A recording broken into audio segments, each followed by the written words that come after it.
Grand Rising, everybody. How you doing? It's your Coach Renz, and welcome to the show today. Welcome to the show today. It's a Friday. It's the end of the week and the last day.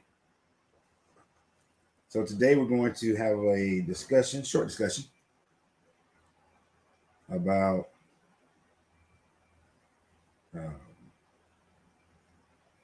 why people are leaving. The fact that Buddhism is growing. We're going to talk about that for a minute. See what you guys think about it. Break down a little bit of why it's happening. Of course, we give about 4 or 5 minutes for people to get on.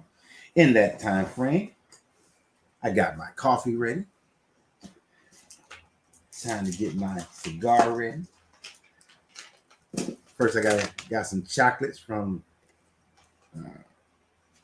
barbecue smoked chocolates. Even though they're great for clearing your palate for cigars, they're just good, period.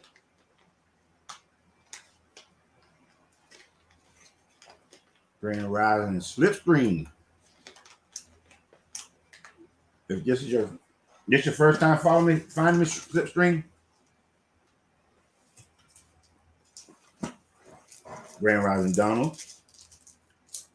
One Immaculate. Grand Rising Renee. Now, some of these names, I'm glad to see. I ain't seen in a while.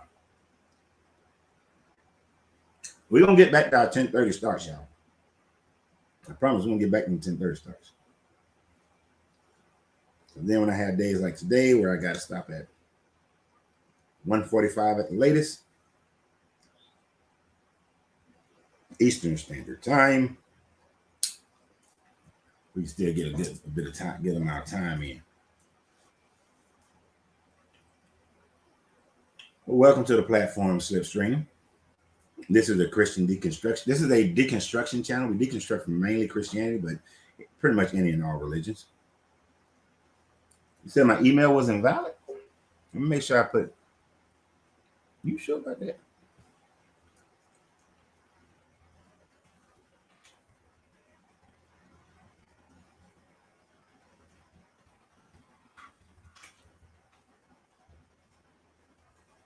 Wait a minute. Put my glasses on, make sure I type the right email. MasteringYou, the number 10 at gmail.com. Grand Rising Heather. Yeah, I had to shut that popcorn store down. Couldn't keep employees. Everybody wanted to get paid $20 an hour. That wasn't going to work.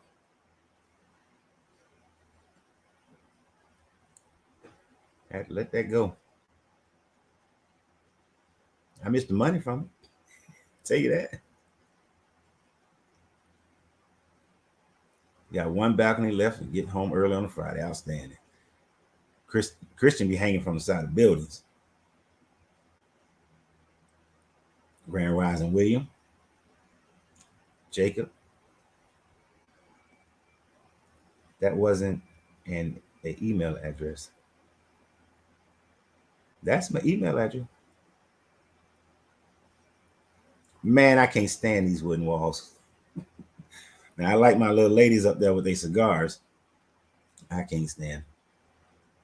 This is an older house. It was built like in 1989. So, wood paneling in the basement. If it wasn't a address, my email come back. That's the email. Let me make sure. Am I still getting emails from them? I know I am. Yeah. Mastering You, the number 10 at gmail.com. Got some emails yesterday. Just got an email this morning.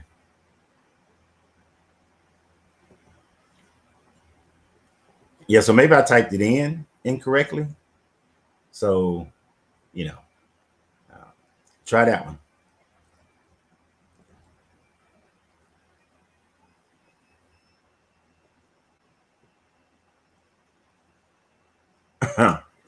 Yeah, you came and worked for the popcorn, Heather, until you see what kind of work it takes to make that popcorn. Being on your feet and lifting 30 pounds of this and 50 pounds of that. I wonder if you'd have kept working. You didn't want to keep doing it then.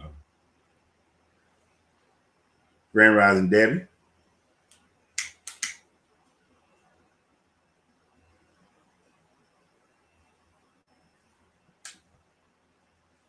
Oh, let me tell y'all something funny. I'm gonna shoot a video about it.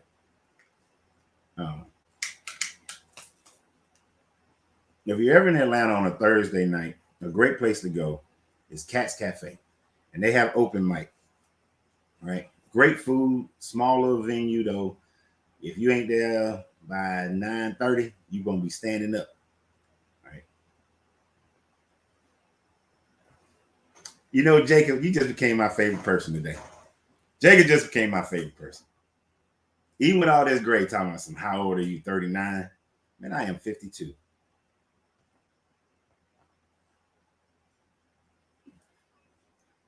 Everywhere in the world is dangerous, but no, Atlanta's not that dangerous. Just as long as you know where to go, know how to conduct yourself.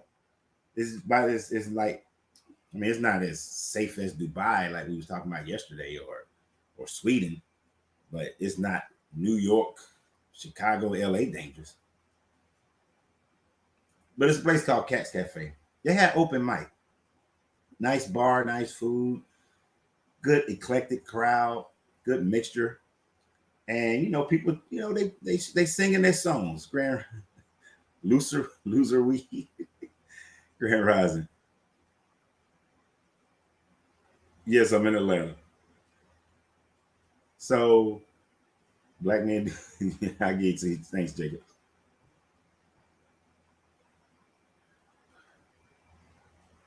So we go to this thing and everybody's singing, they singing Lauryn Hill songs, Erica Badu songs, some old classic, you know, Isley Brothers and all that. This lady starts singing a gospel song, y'all, and I recorded a little bit of it, but I'm gonna make the video for it. She starts singing a gospel song, and everybody's singing gospel song. Everybody, the Christians joining in while they holding their liquor, they wine. I just thought it was the funniest thing. It was funny to me. I'm sure they didn't know what I was laughing about, but that's what I was laughing about. But that was hilarious. I'll share that video a little bit later on today with you guys. But it was just hilarious to me. Swear you in Atlanta. Would love to learn if you have seminars. I've considered that, but my audience, everybody's so far away. I did consider having like one big, like in what's next year? 2024, like September or something of 2024 or August, having like a retreat kind of situation.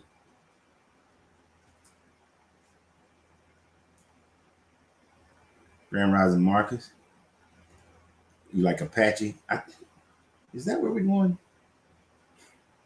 Angie she loves Halloween, not because of Halloween, but because of the dress up. She's a costume girl. So we was looking for, I think we're either going to Apache or Loca Luna for Halloween. It's one of the two. I think it's Loca Luna. Yeah, I think it's Loca Luna. But I used to go to Apache when they had poetry nights. Poetry nights at Apache was cool. I don't know if they still have it. Grand Rising Michael, Marcus, Ethan.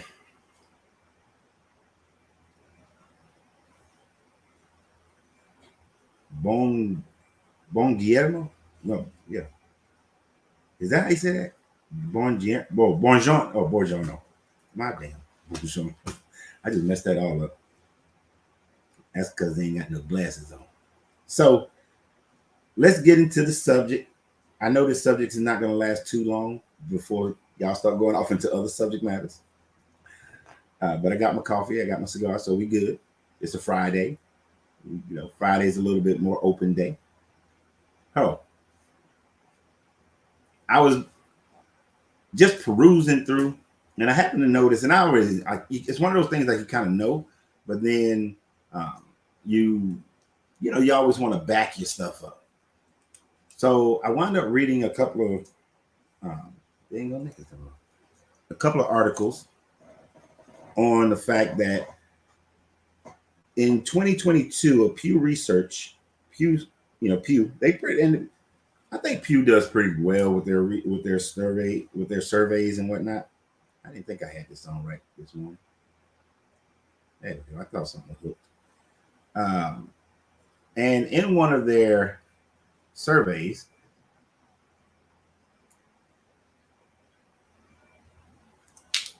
they talked about the fact that Buddhism in America. Sure, you can ask a personal question.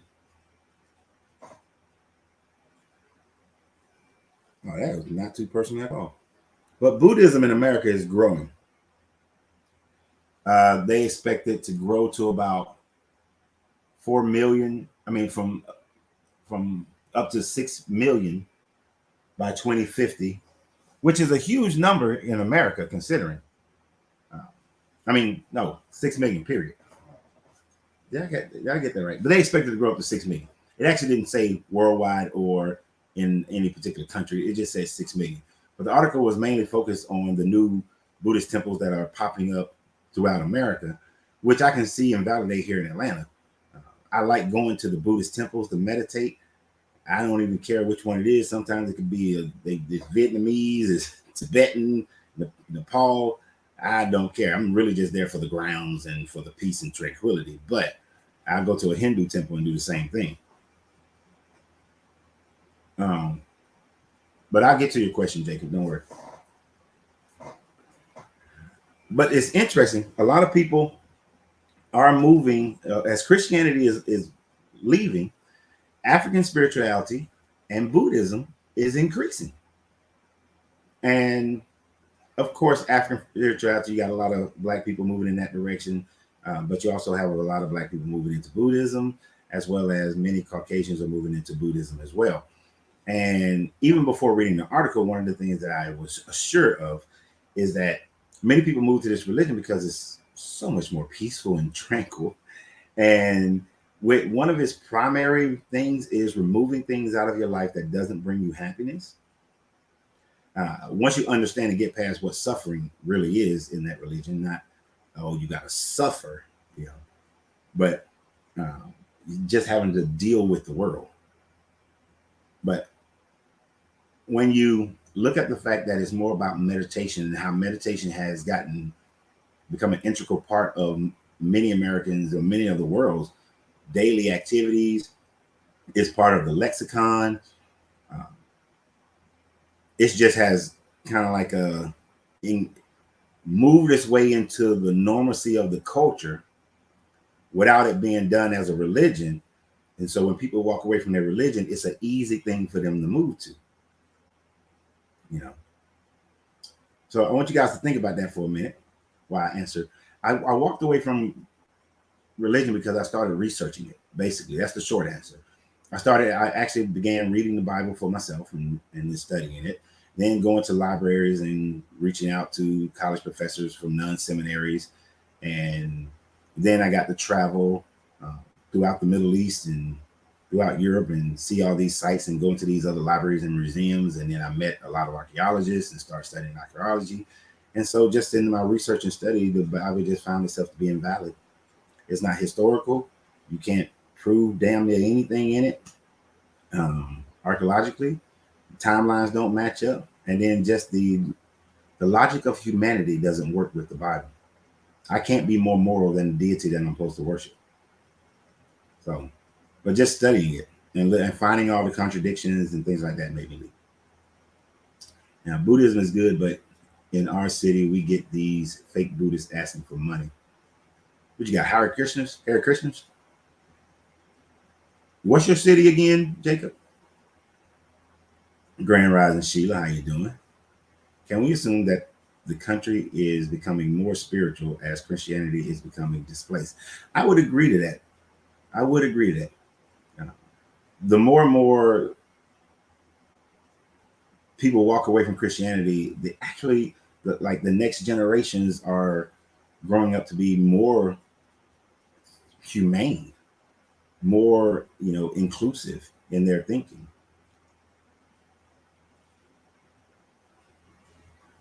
What do you think of these so-called Hebrew Israelites They hate us, uh, white white men.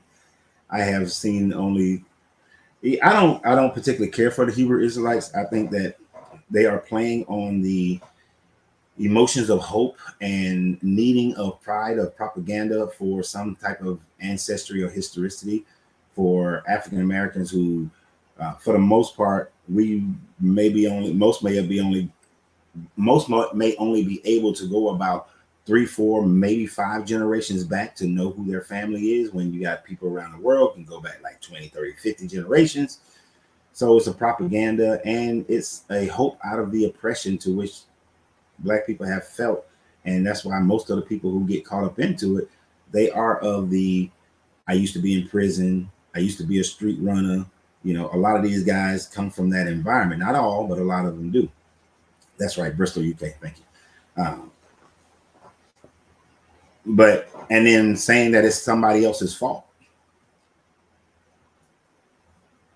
I think the Hebrew Israelite is more damaging uh, to these Black men than it is helpful.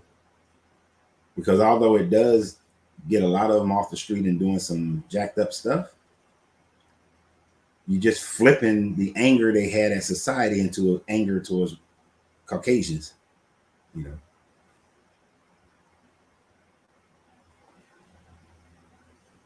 Hinduism in the Black community is on a rise as well. Yes, it is. Yes, it is. I was actually have been surprised to see uh, to start seeing Black people going to the Hindu temples and not just going there to meditate or just to marvel at the construction. They participating. Now, me and Angelina was invited by a guy from the popcorn shop to go to the local Hindu temple. We went. Now, of course, out of respect, I respected all their practices. When it was time to be quiet, I was quiet. Now, the chants and stuff, no. But the architecture, oh my God, wow. Mm, mm, mm. Man, the architecture. Well, I'm always honest with you, even if it's in my favor or not, but I appreciate it.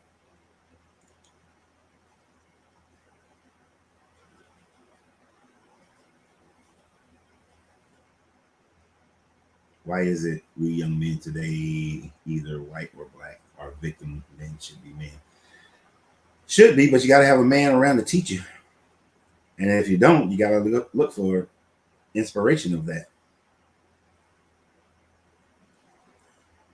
Yeah, it's just a victim shaming, blaming others. It gets on my nerves.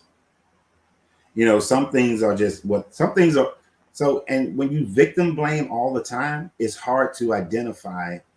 Or when you stand up for something that's a real situation, like when we was talking about redlining yesterday, all of a sudden that gets pushed into the whole you got a victim mentality thing. It's like, no, it's not a victim mentality. That's a real thing that's preventing people from buying houses. But because there's so much victim mentality on everything, you're putting it on every goddamn thing that happens. It's the boy who cried wolf. You can't get a foot because you got all the idiots over here.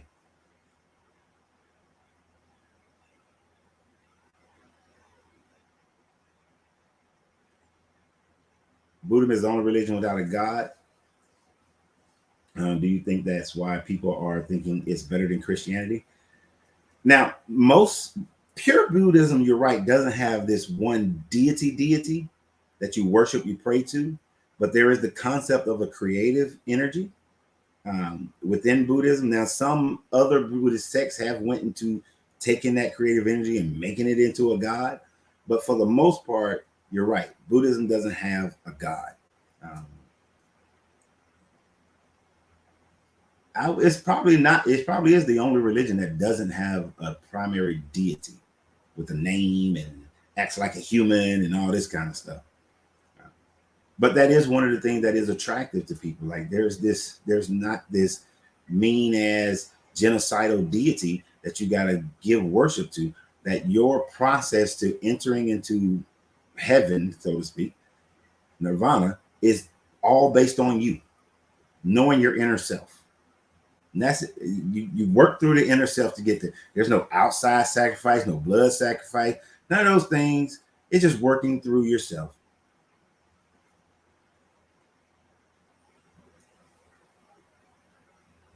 Grand Rising Black Monk.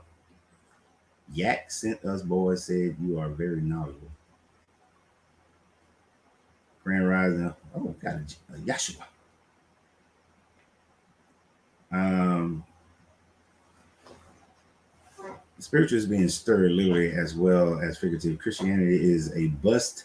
The truth is, in us, any ism could help. So naturally, Buddhism will be looked at. When woken up as from a deep slumber, it takes some time to reorientate yourself. Truth wants to be known, but 5G doesn't. Um, but I understand what you're saying, Hanson, and I agree with you. I think that it is all being shaken up, and the more truthful information is being able to put out there. It just has to combat all the old dogma that's been out there. So, what's your view on the 70 AD Bible?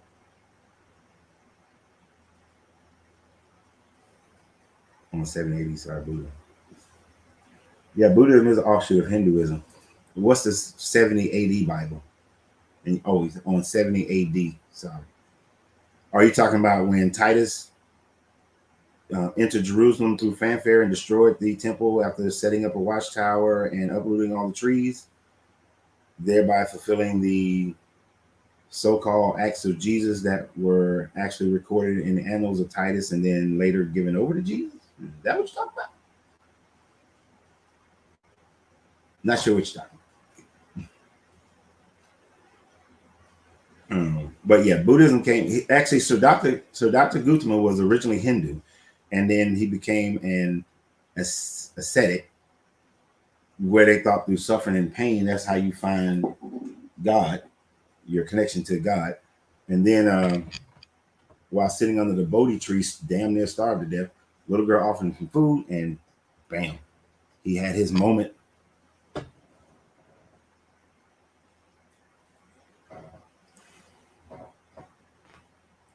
Grand Rising Brian W. Yeah, no Scott Daddy.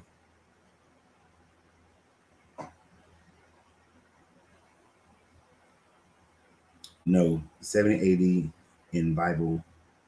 No 70 80 in the Bible. Yes.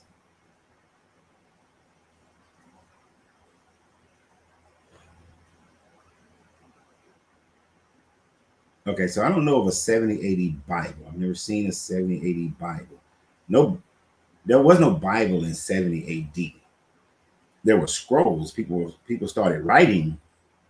People started writing in around that time frame.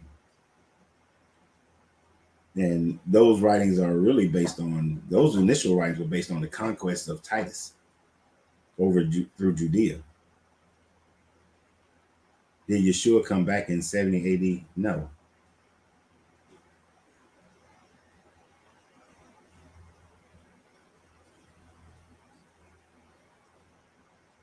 Okay, I don't know what you're saying, Yeshua.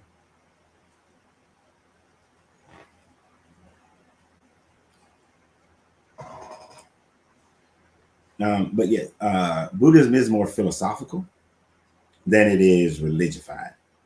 You know, it's different from religions in that respect. You know that you're reading a philosophy of life, not some system of worship.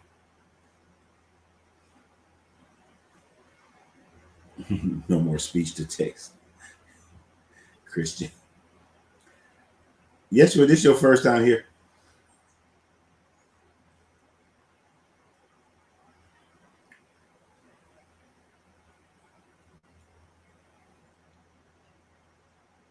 in the book of Revelation, 70 AD. Revelation wasn't written in 70 AD, it was written later.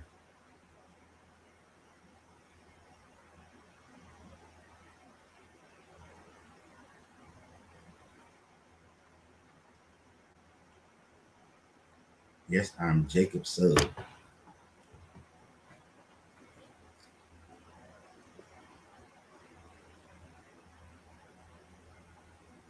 Okay, I know I've got my Jacob the Truth.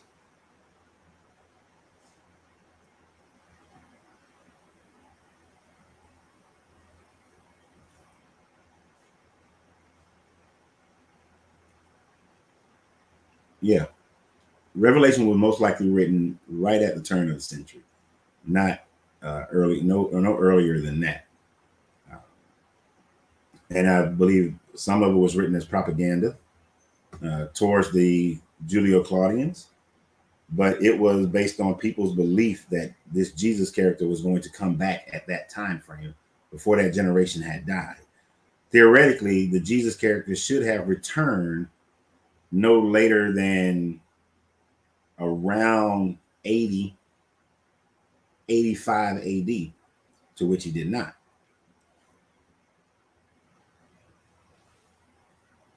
Appreciate that, Kenny. Grand Rising. Honey Hogan, Grand Rising. How you doing?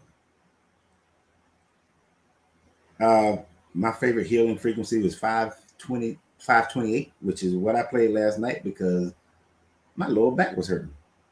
Sitting outside in that chair from yesterday, and y'all don't know, I was sitting in between the seats, so I was sitting on the rod and leaning back awkwardly. I gotta get some more pillows and reposition myself. That's why I'm in. That's why I'm sitting in this chair today. Also, because Angelina's at home again.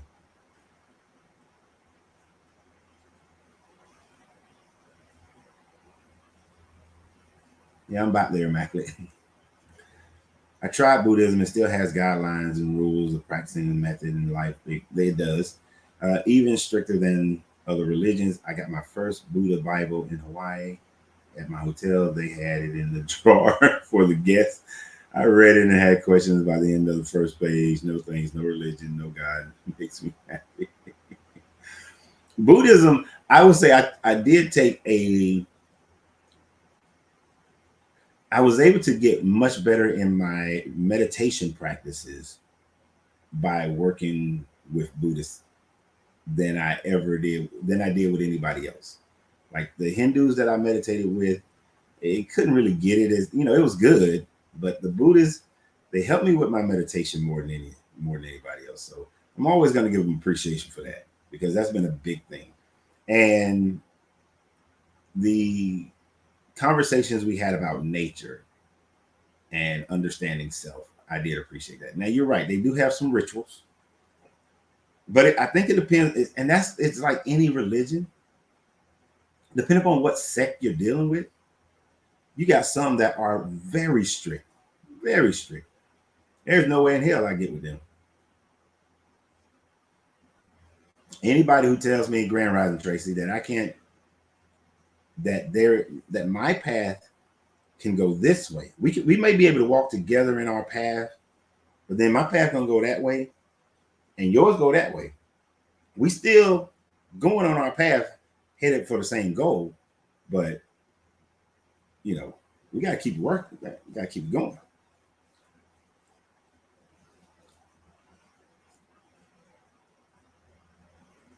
Oh, the Jesus character. Yeah, well, I mean, he is a character. He's a character in a story, in a book. Grand Rising David, South Africa. Johannes, Joe. Yeah, you in Johannesburg. I'm gonna get better at some point. I'm gonna know where everybody is living. Um, yeah, all of them. It's sad that you can create something and then fundamentalists will come out of it.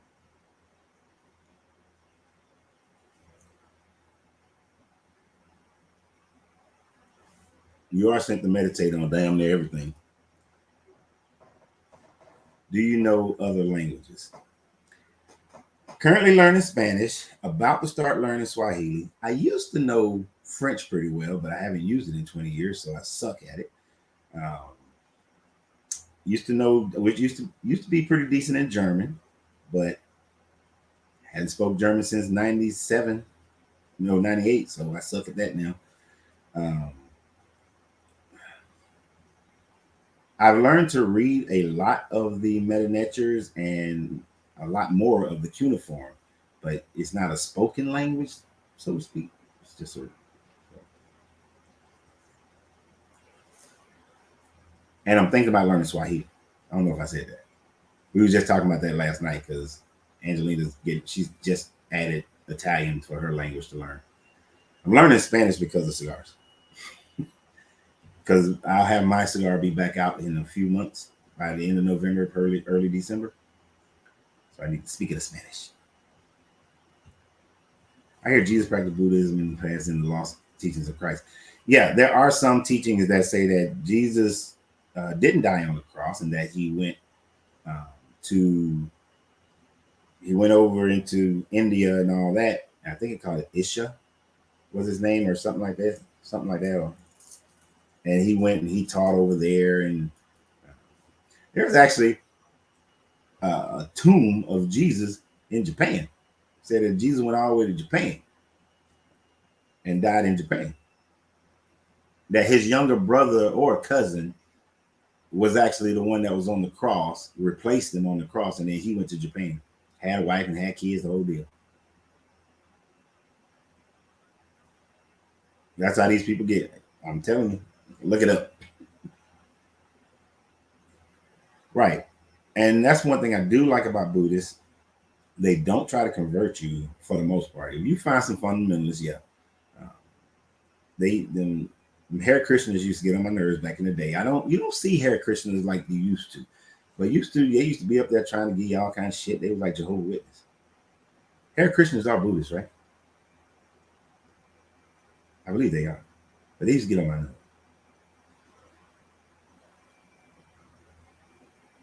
Yeah, Theravada is pretty. See, and that was another struggle I had with Buddhism. The names, Mahayana. So I can say Mahayana, but the Theravada. Is it Theravada or yeah, Theravada? Yeah, see, I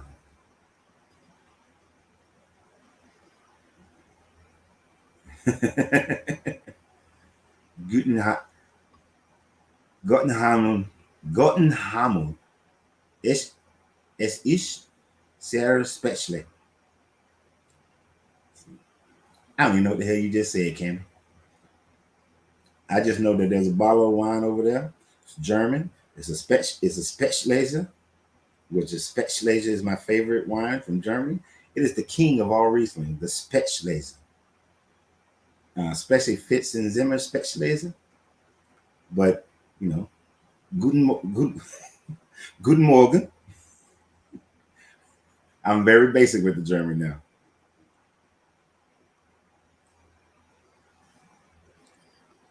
Asante Sana. Is that Swahili?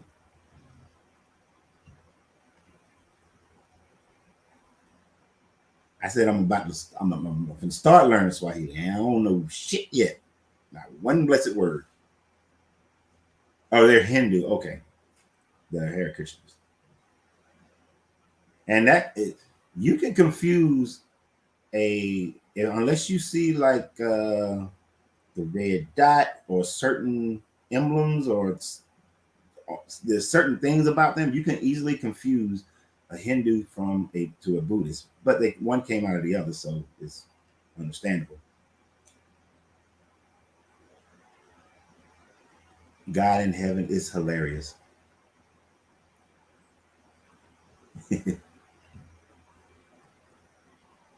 Where are you, Cammy? Way of the Elders. From what I understand, Yeshua traveled to India, Tibet, Kemet, and other mystery schools before his return and began teaching reincarnation and esoteric teachings. There's all kind of stories. I mean, he supposedly came over to the Americas. It's so many. Now that one that's the one I studied. One is the Mahayana, which is the Great Wheel.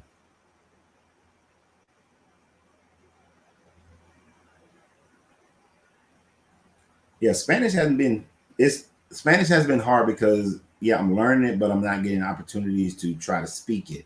So okay, how do you know German then, Cammy? Okay, it is Swahili. Yeah. I got to get in. I got to place. I try to place. I got to start placing myself in environments where I'm forced to speak it. Now, sometimes I do. Um, if I like run across somebody like in a drive-through, I need a soda to go with my cigar while I'm driving or something, and there's somebody speaking the Spanish. I'm trying to speak the Spanish to them, but they got to slow it down. That's the problem. Talk too goddamn fast. But you got to slow it down. I need them slow speaking Spanish people.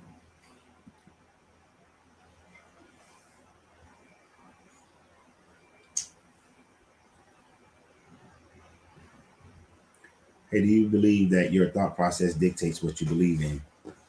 It does. Um, your thought process does dictate exactly whatever you think about the most is what you're going to believe in, because your perspective of everything that happens, every event that happens in your life is going to be based on your thoughts. So that's why you have to be mindful of the thoughts that you have and the thoughts that you receive from other people. No, you see, Brunel, you're cheating. If you're from Haiti and to say French is easy, but bonjour, mon ami. Don't start speaking French to me because I'm really using them. Grand Rising, James.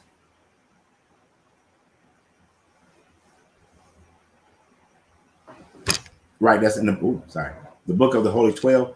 I haven't read that one in a long time, so I can't recall most of the information. But I do know that there's a lot of books about Jesus traveling all over the place, Thomas traveling all over the place, and people are just adopting their own want to propagandize their own place to make it seem like they're attached to this. That Jesus had a special envoy for them. Right, just like David said, just inflating the character. This is why Jesus is a legend. He's a legend. He's been legendized. Oh, your family's old or German, and I speak German and Amish dialects. I studied the Bible in the language and learned the hard way. Oh, okay.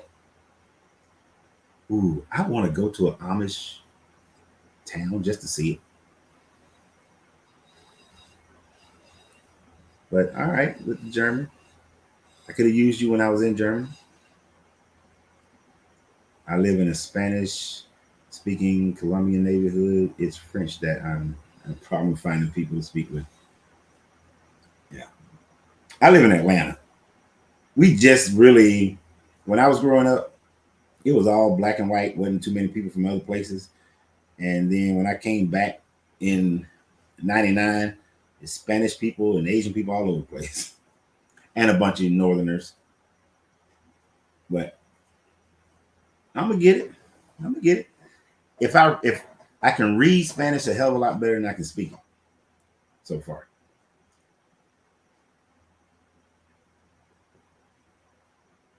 How we get into this whole language thing?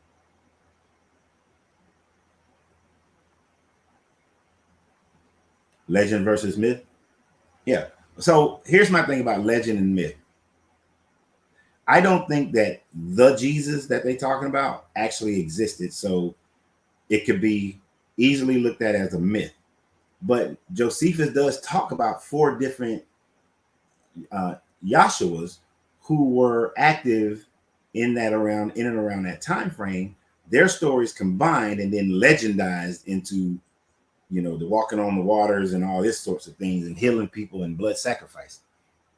So there's a pathway of myth and there's a pathway of legend. Either way, it ain't true. So that's why you may see me make, depending on how I'm talking about it, I'll use the different terms. In the case of all of a sudden Jesus is appearing all over the place, it's the propaganda of the legend. Buenos dias. ¿Cómo estás? That's how the guy who talks on my Duolingo, Buenos dias. ¿Cómo estás? Bien. Et tu. I like how he talks. Et tu.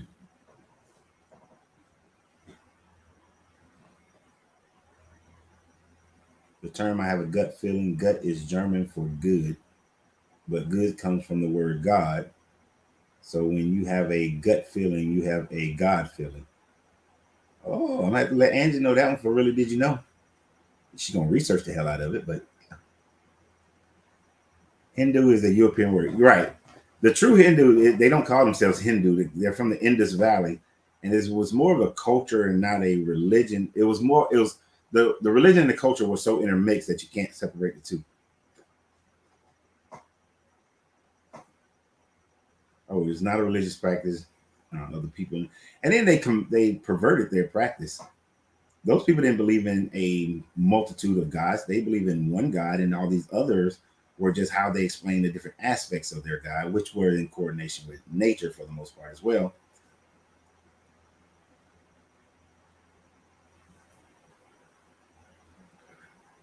Now, I wouldn't say they practice an early form of Islam since they were practicing their.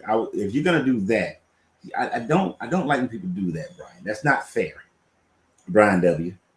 To say they practice an early form of Islam because that religion was there thousands of years before Islam. Even Buddhism was there 1,000+ years before Islam. So it's not an early version of Islam. Islam is is a later version of Christianity that have elements of Hinduism in it. Because Christianity has elements, is a later form of Judaism that has elements of Buddhism and Hinduism in it, which uh, Judaism has elements of Hinduism and Judaism and Comedics and Sumerian. It's just a hodgepodge. Let's take all these religions and pull, and this is us.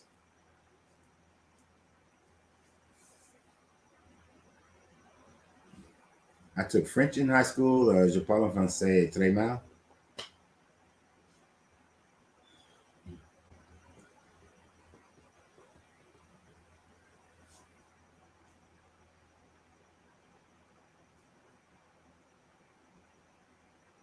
Now used to live. All right, living in Atlanta. Where you at now? Grand Rising track. Oh, you went to Grady back in the day. Man, they having one music fest this weekend. At first, I was like, anybody want to see Janet Jackson. But then they got Big Daddy Kane. They got Brand Nubians. They got Jada Kids. Man, I read the second half of that thing. Where Andrew was reading the second half of that list. I was like, shh. Then it's cost $300 just for regular admission. Then I was like, oh well. Come on back to the A. If you're from the A, you more than welcome to come back. If you ain't from the A, y'all stay where y'all at.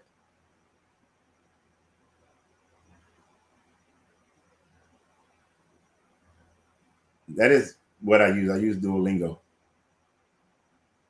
I'm about to add Swahili to it. Then the prophet Elijah described the coming of the one true prophet, and he said his name will be known as Joshua. I'm not sure, but you might be right about it. I can't recall that right off the top of my head. I'll have to go and research that.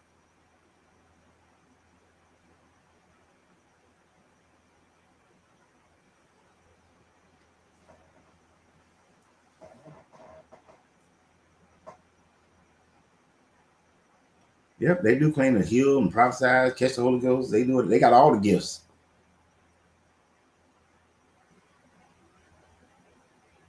Yeah. Oh, so I've never. So I haven't seen this, and I got to go in. I got to watch this documentary, Caesar's Messiah. So it talks about the fact that Joseph used four different characters. Yeah, because there was four different Yahshuas rather, who were active during that time frame, and he wrote about them. Zoroastrianism isn't the oldest religion. It's one of the oldest. It's the second oldest monotheistic religion. The oldest monotheistic religion. Um, well,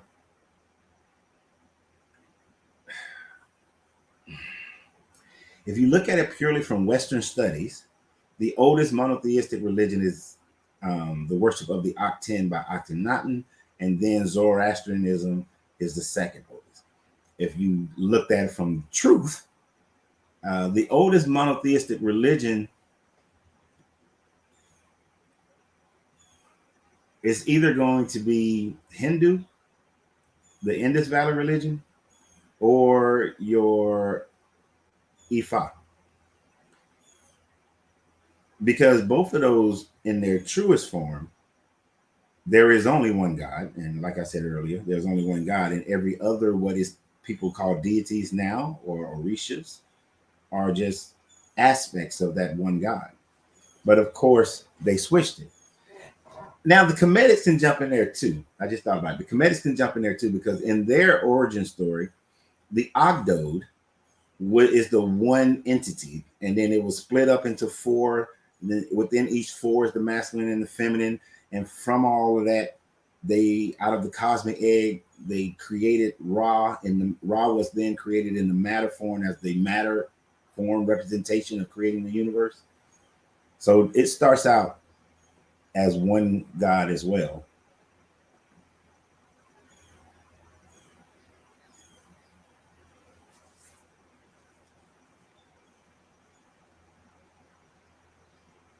Yeah, Buddhism is much older than Islam. So I wouldn't put Islam as the things that's early Islam. Islam was non-existent. And I get early Islam what that means, but it's as if it progressed into that. That's somebody trying to make Islam irrelevant. Just like putting Jesus in all these places is making him relevant. He ain't relevant. He wasn't in Tibet, wasn't in India, didn't go to Japan, didn't come to the Americas.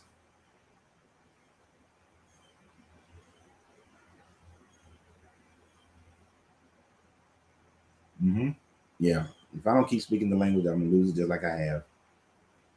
Oh, they all love that tax-free cash. Look, I would create a religion just for the tax-free cash. Tax-free cash.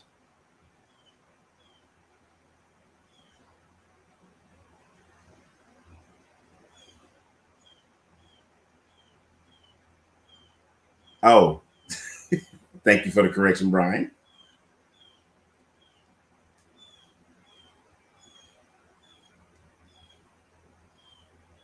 But yeah, I'm gonna try out that because I was about to say Brian.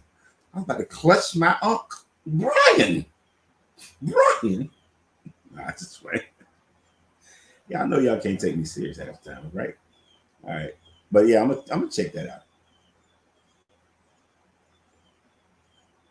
Can't do any of it. Nope. Can't do none of those things.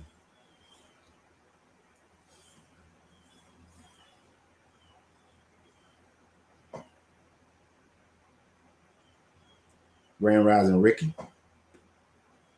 Ricky Boatwright. I want to say Ricky Steamboat. Y'all probably don't know who that is. Grand Rising Herbal Tea. There's a story of three of them. Joshua 12, Sandals, Joshua 9, the final Hammurabi, who was the one who got crucified. And the story is all about bloodlines, DNA, and ascensions. Are you talking about the four different Yeshuas? Because none of those stories of Josephus truly is not about ascension or worship or anything like that. You join the church, be like, hey y'all, we all just here for the tax-free benefits. We claim the all as our deity, that does not require any worship. These are the Hermetic laws that we follow. Um, you got to have a few rituals, I believe, in order to get that 501. So we meditate. However you meditate, you may meditate by singing. You may meditate by eating. You may meditate by walking around or working. Whatever you're doing, everything, all things are meditations. We just breathing, meditating. We have a look, and bam, tax free, y'all. Tax free, y'all. Let's get that tax free deductions going. And let me show y'all how to maximize these tax free deductions without actually giving money for these tax free deductions. Every mile you drive back and forth to the sanctuary and all that, deduction. Let's put that down. and the gas and everything else. And put that in there. Don't give clothes to the Goodwill. Give clothes, anything you want to give away, give it to the church first, and then the church gonna give it to the Goodwill. That way, you ain't gotta have a receipt for your the things you've given. Just come over here and just pick up one piece of trash. You facilitated labor for the church. Deduction.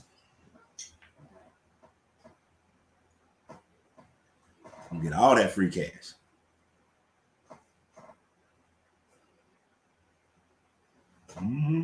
Get all the tax-free stuff. Then we're gonna start a bank. It wouldn't. Now the beauty. See, nope, not gonna get in that because that's how we did that yesterday. Because see, if I started a church, we're gonna make some. Everybody gonna be prosperous in that church unless you just being dumb.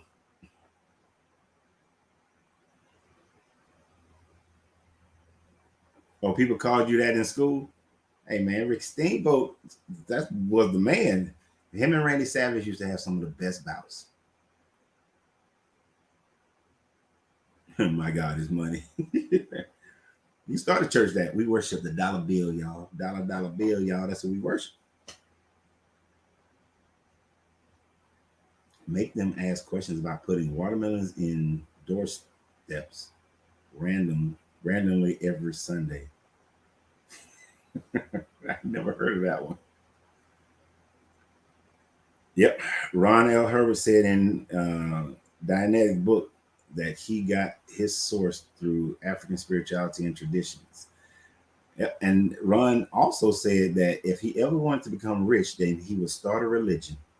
And he did. When he actually first wrote Scientology, he was just being a novelist. He did not intend for it to be a church, a religion. And then when it became one, he was like, oh, yeah, it was a religion. Yeah, the church hustle is serious. Yeah. Oh, damn. There you go, Immaculate.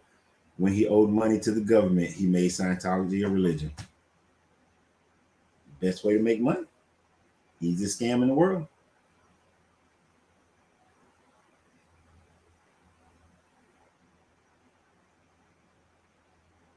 Now, I've never read that the word church comes from the Greek goddess of hypnotism. There are some things. Grand Rising Mars, appreciate it.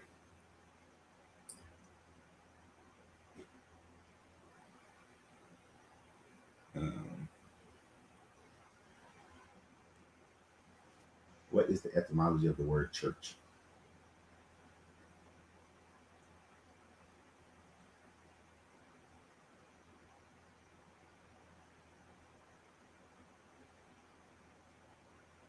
I don't see that one.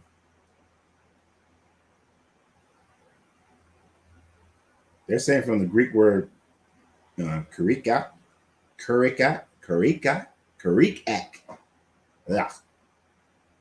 which means of the Lord.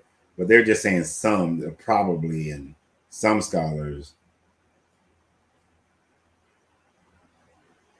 Something it comes from the Latin word for circus. But they are very unsure. I haven't seen anything about a goddess.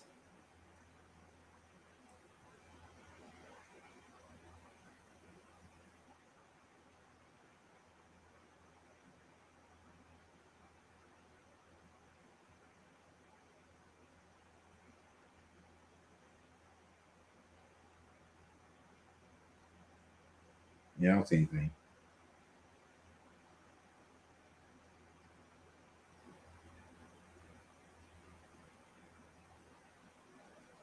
Um, I'm sure many would want to lay claim to it.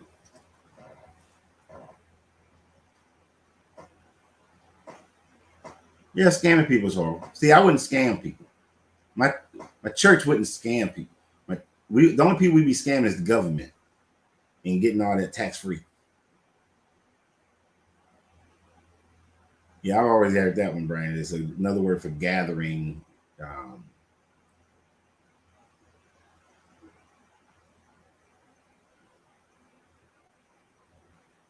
right. And I've seen that one where it said it came from the Scottish word kirk, and there's an Anglo-Saxon word that's similar to kirk, uh, which both mean assembly.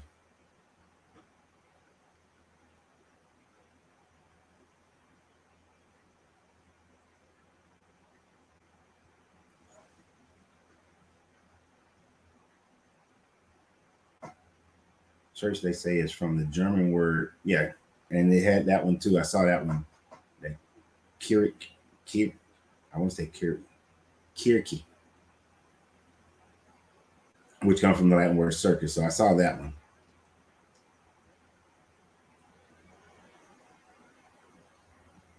But yeah, see, I,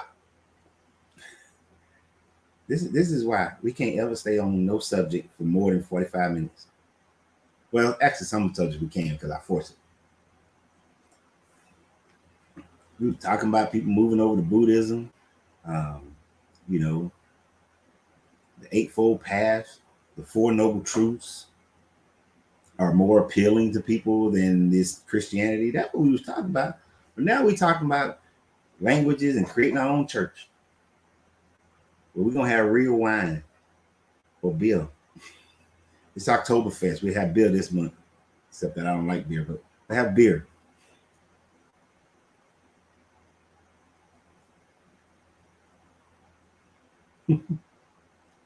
Yeah, it would be. But see, that's the thing. If I created a church, it would be successful in the affirmations of people, but also a successful business plan. Grand Rising, Teresa. Teresa, it was uh, why people are moving to Buddhism so much, but we as usual, we change. You get here after the first hour, ain't no telling what we talk about. Yeah, church people do scam themselves broke as a joke.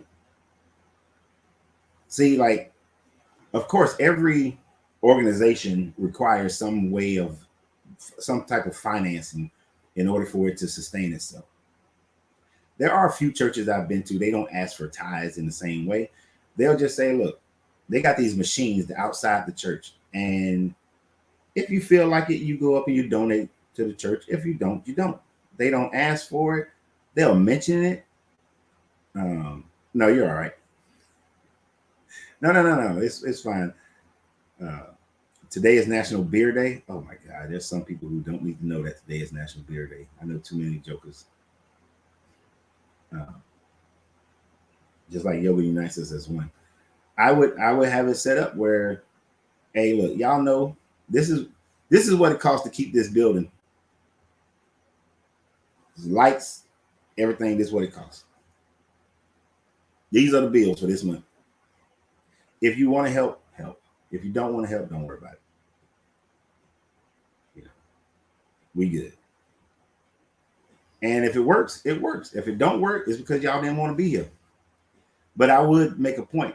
Don't give anything that will put you in a bad position. I'll be teaching y'all about budgets. Like the church, I'm talking about, before I talk about helping the building, I would say, now, if you're not doing your 70, 10, 10, 10 budget, don't you give a damn penny to this building. This building can go away. You need to be able to keep your house, your life, your car, your food, whatever. So it'd be different.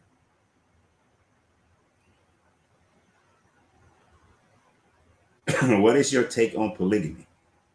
I think polygamy is wonderful. In polygamy and polygamy, now what's the other one? Polygamy? No, not polygamy. Polygyny. Blah. This one dude, he used to keep calling it polygamy, and he used to throw me off. But I think polygamy is a wonderful thing, and polygyny is as well. Either way, if it works for you. Um, so, like, take my house right now. Okay, uh, it's a 4-bedroom house, 3 levels. Not bragging by any means. Um, Plenty of room is what I'm getting at.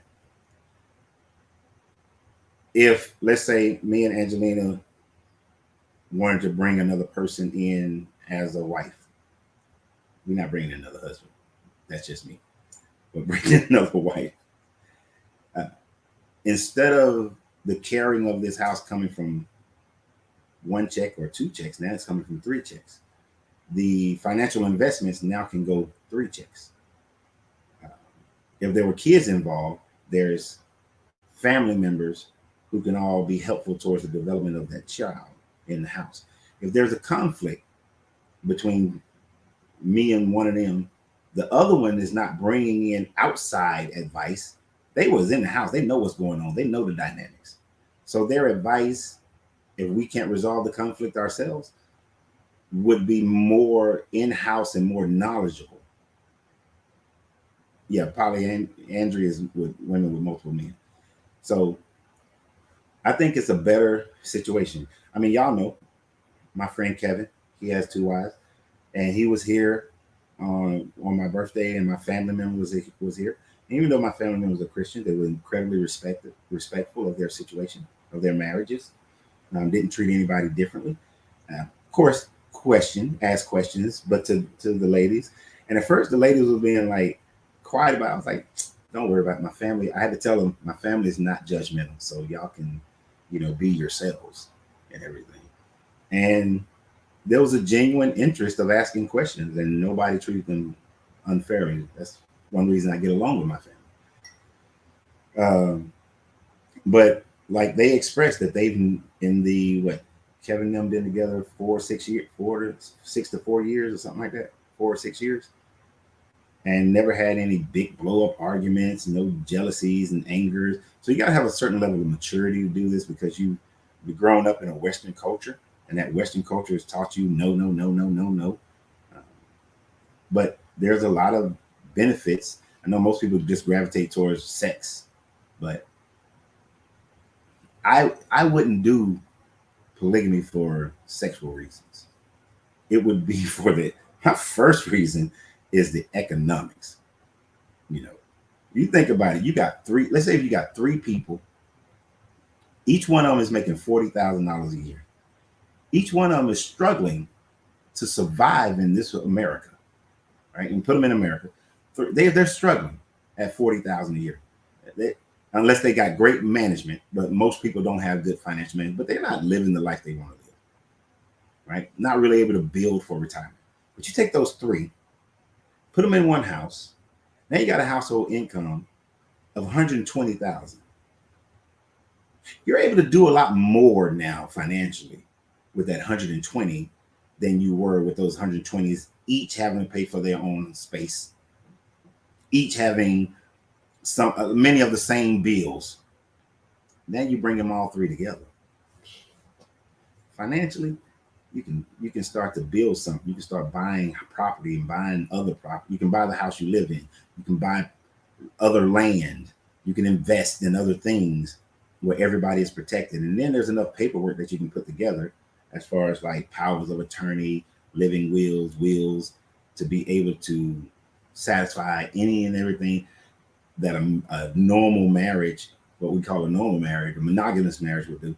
But here's the thing about that. The only thing that you lose out on is Social Security benefits. That's it. Nothing else. Just Social Security benefits. You don't miss out on nothing.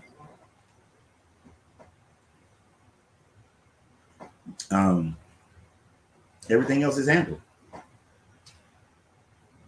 You just gotta have some maturity with it.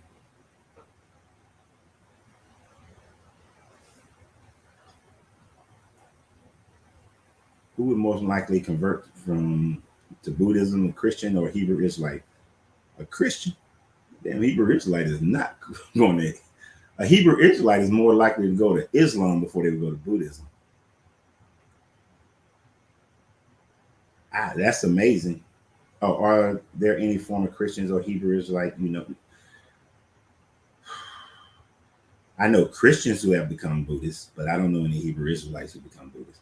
Hebrew Israelites don't normally like me, so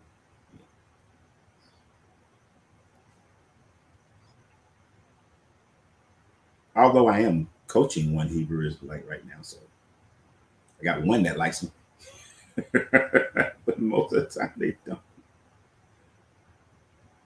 Sounds good, but makes sense. Getting the right people is the trick. Easier said than done in the majority of cases. That goes for every marriage. That divorce rate ain't up there in them 50s and 60s for no reason.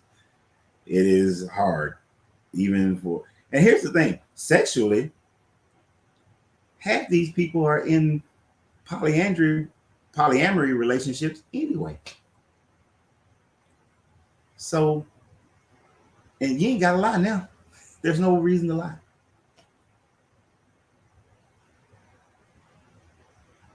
You say, and for those reasons, polygamy is outlawed. Well, they outlawed it long before those reasons, I think.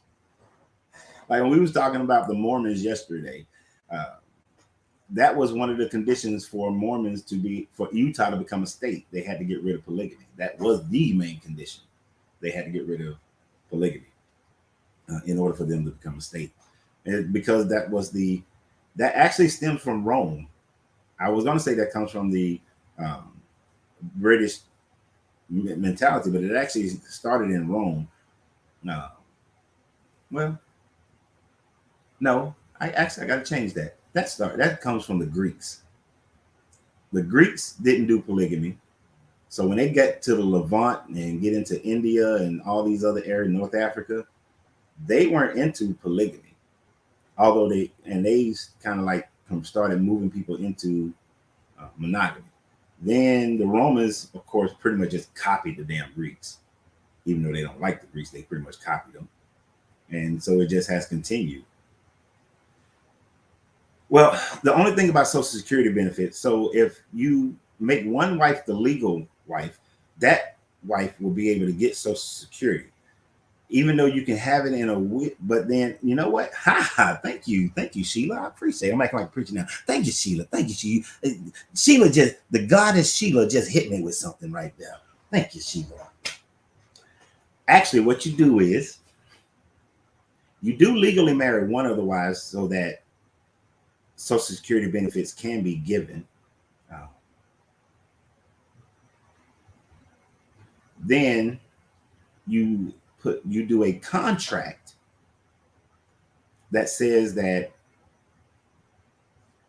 she agrees that if when the husband dies, the Social Security benefits will be split between the two.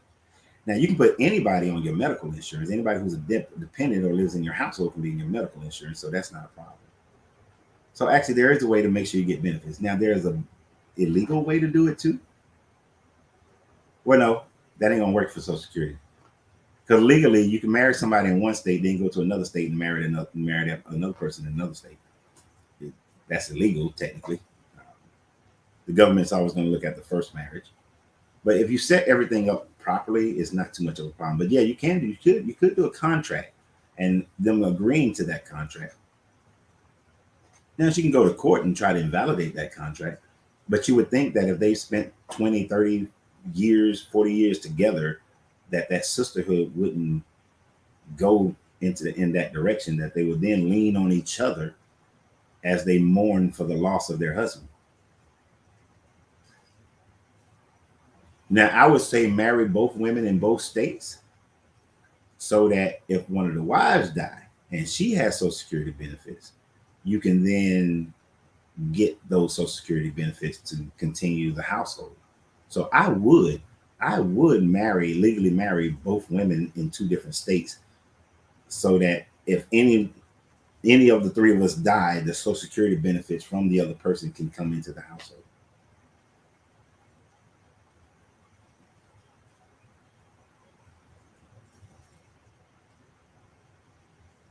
Garrett Morris.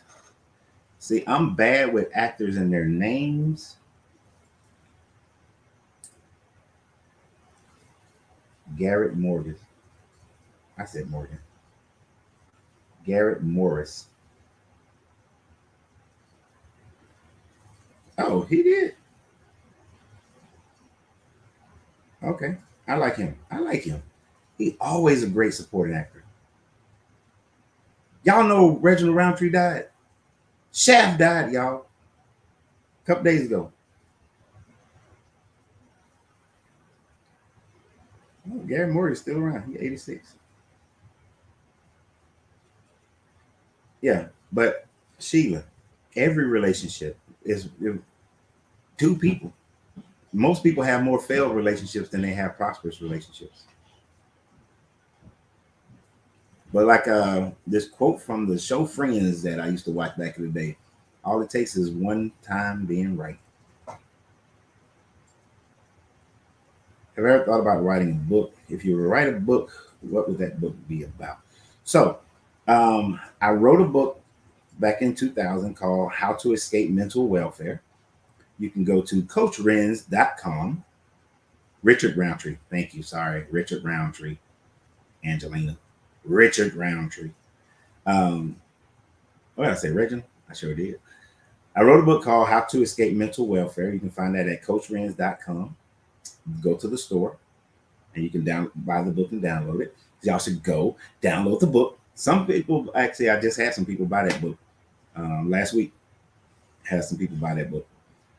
Even though I wrote it in 2000, it is still very valid today. I am currently writing a book called How to Find Your Divine Soulmate,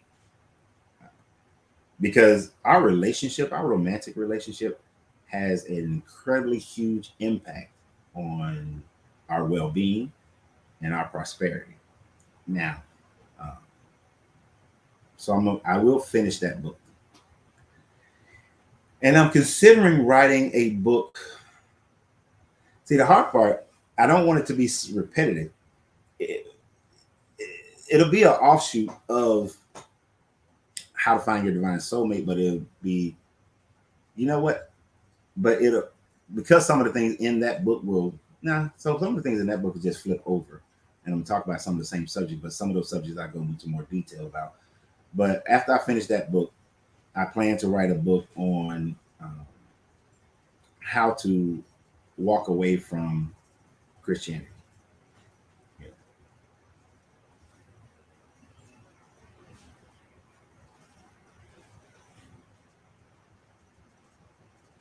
Neurons and black holes.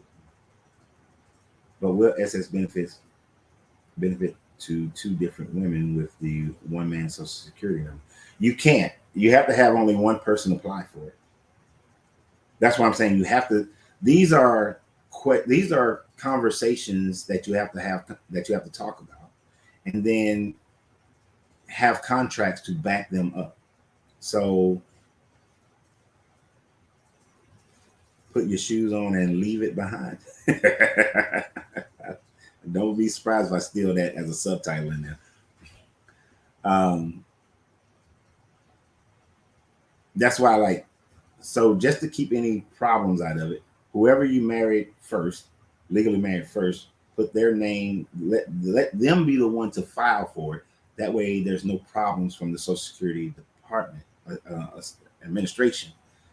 But then have a contract where the money's, y'all are splitting that money. But you shouldn't have to split that money anyway, because if you follow my 70-10-10 budget plan, then all monies of the household come together, and then it's broken up. Well, first it comes together. There's an agreed upon allowance or leisure account that each person got, because people started hating the fact that I use the term allowance.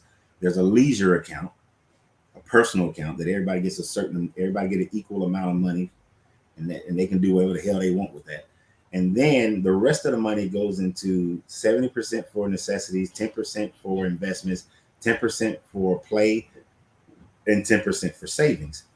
And then you keep doing that. Now, if you have your money rolling in much higher than the 70% and your necessities is down to like 50%, then you take some of those other you can increase the amounts in the other accounts, whether it's your savings, investments, or your play money. The play money is used for y'all for the group to date. Your individual money, if you want to take somebody on a specific date, you use that. Necessities has all your other stuff, taking care of the house and your personal needs for living and all that stuff. Your investment account is for investments that you're going to get return on your investment. It can be long term or short term. Actually, I prefer a mixture of long term and short term. So it's all about setting everything up so that it eliminates. When you set up the finances that way, you're eliminating financial issues. There shouldn't be any financial arguments because everybody's on board with the same financial program that benefits everybody. So we shouldn't be arguing about money. The only time I've ever argued about money in any relationship is when I didn't do that. So, not. And then, you talk about everything else. You set everything else up. Everything's a system. Life is a system. If nature functions in a system, and I look that way because my back door is open. If nature is a system, everything is a system.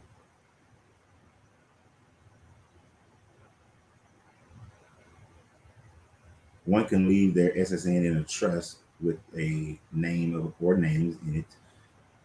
Bam, Brian. The God Brian just hit me with another one, y'all. Just the God Brian just made my whole program even better. Brian, boy, there you go. If you have your Social Security information, if you have it all going to a trust, and then both people are equal partners on the trust, go ahead, Brian. See, this is how you do it. This is why I love y'all. Why do we keep letting them tell us what we can do?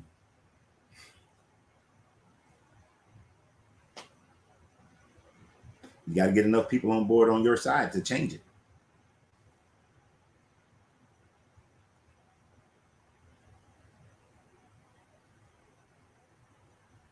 Yeah, it's an ebook PDF. Once you do it, you can download it.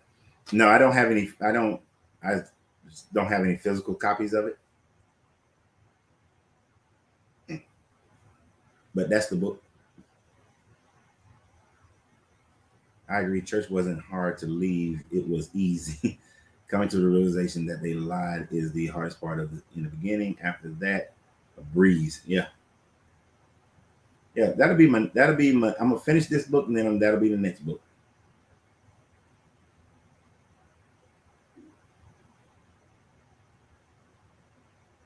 Damn food make think about something. Donald, your talk to text. I don't know what the hell you just said.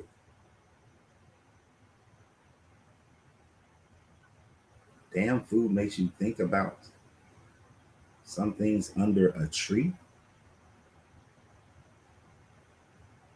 But yes, a trust is good. Yeah. I would set up a trust for the Social Security and some others and some other actually most of the money I would have going into a trust, going through a trust. And because people allow it, yep, that's why you gotta get enough people on your side to stop it.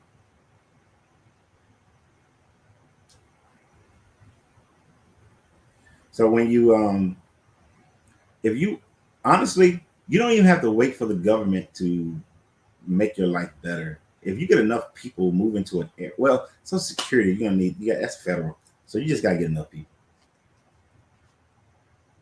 Church was not hard to leave, and my husband looked at me sideways. The hardest part about leaving, to me, one of the, so let me rephrase it this way. One of the hardest parts about leaving religion is all the relationships that you have with other people that you want to keep and how they now look at you. And some of them will, they can't see you anymore. What they see is you more of as an apostate, that you've changed, you're different. Um, your affections towards them, your agreeable personality towards them, your entertaining them, your everything about you towards them doesn't have to change, and most likely doesn't change. But they can't see that anymore. All they see is that you just, like they say, a lot of them say, "Oh, you just want to leave the church so you can go out here and do all this evil stuff." No, yeah, there are some things that I've been not doing because I believe that it was some sinful nature, like polygamy, for instance. If you a person leaves the church and then they engage in polygamy, oh, you just want to leave the church so you can go do polygamy. Your Bible got all kind of polygamy in it. It only says that Deacons and pastors are the only ones supposed to have one wife. Everybody else can have as many wives as they can afford. You know. So the hell you talking about?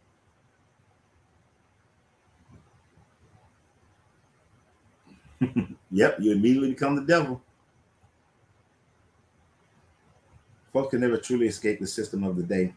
They can only hope to obtain the knowledge necessary to be able to gain value, assets needed to separate and secure yourself from the rat race. Right. You can't really escape the system unless you take over the entire system. Uh, I mean, if you went to another country, I'm 52. If I went to another country, I still paid money into Social Security, so it's there, right? So I would have to change the whole system. You know, nobody talks to you from the church anymore on a personal level. Yeah, they'll separate themselves. Now they're supposed to be loving. They're supposed to love you and consistently show that love to you, according to their book. I realize that the voice in my head is my own voice.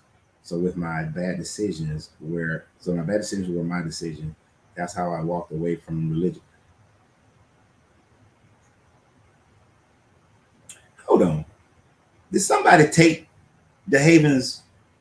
The Haven, I thought you were Christian. I thought you believed in Jesus.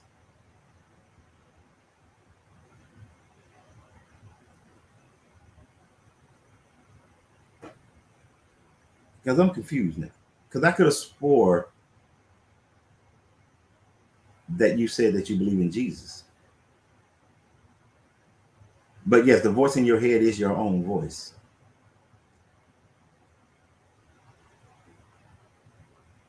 You sure, the Haven? I could have swore we had some back and forths. Damn. See, this is the hard part about don't get me wrong. I'm glad the channels have grown. I am thrilled. It's actually it's actually made it so that I could shut down the cigar lounge because of the ability to monetize the channels. So I am definitely thrilled that it's grown. But one of the problems with it growing is that it's a lot of people. It's a lot more people now, and me keeping track of everybody. Look, I used to have people coming into the cigar lounge, and I'm like, "Hey, man, it's your first time." They're like, "Man, I've been coming here for 6 months." That's how bad I am with that kind of stuff. So my apologies to Haven. I have been thinking that you. Oh, so my apologies. I had you pay. I got you and somebody confused. Like one said, they hear the voice and hear Jesus spoke to me. You know, that's your own voice. And with me, that voice may have an accent. So maybe that's what it is. The voice has an accent. So they think it's somebody else. They think it's Jesus. Uh, yep, sure. Our back and forth was about Islam being the same as Christianity. Oh, that's what we had a back and forth about. Maybe I made the assumption, which I try not to make assumptions, that you believe in Jesus. So I don't know.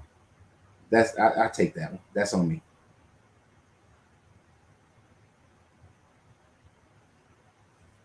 Yeah, there are people who don't have inner voices.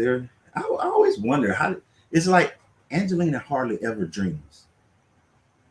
I don't understand that. So when people say they don't have an inner voice, I'm like, how do you not have an inner voice? I can hear my inner voice talking right now. And it's like when people say they don't dream, they don't hardly ever dream. How do you not dream? I mean, she'll dream every now and then, but I dream every night. And most of the time, I might have 2 or 3 dreams every night.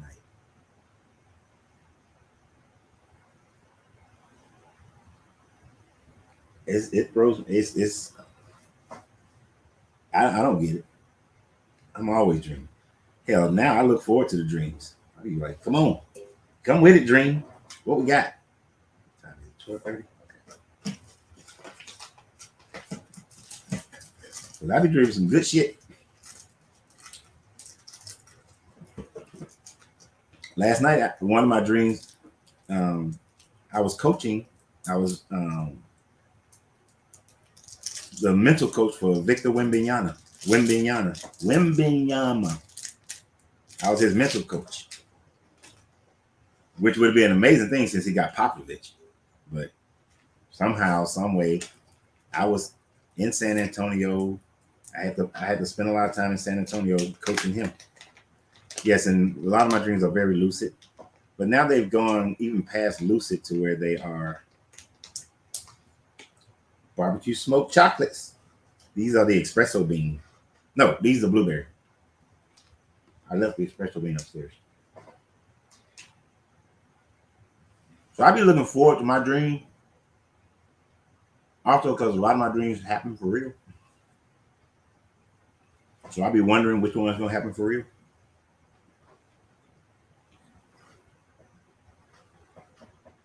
Like about 15 years ago, I had a dream that y'all don't say nothing, even though I know y'all will. But I was also spiritually coaching Will Smith. I was spiritually coaching him, and we were also working together on doing speeches. You know, doing motivational speeches and life speeches.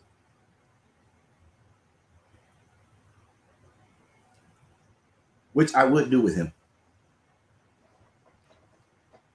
Yeah, I don't say nothing though. I think he is missing out on a great opportunity to have a speaking platform.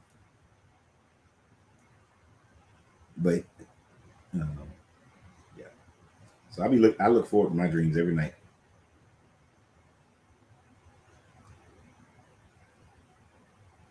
Oh, the blueberry chocolate is so good. Weed makes it to where you don't dream. Well, she don't smoke weed. I don't know. I've dated women who smoke weed.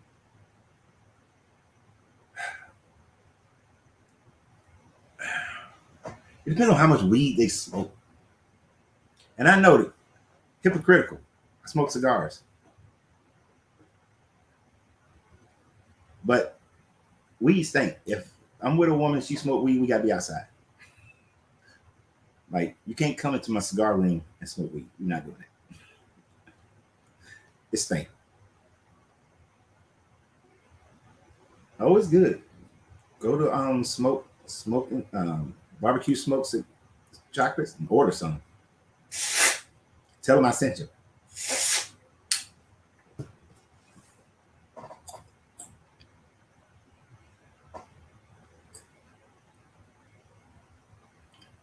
No, you don't get to the deep sleep. Shh. That's the thing. Angelina be deep sleeping. I'm so jealous. She can lay down and within no lie, within 10 seconds, she's knocked the hell out. I'm sitting up here for the next 15, 20 minutes trying to get myself to go to sleep.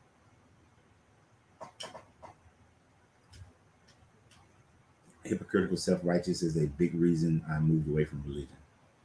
Yeah.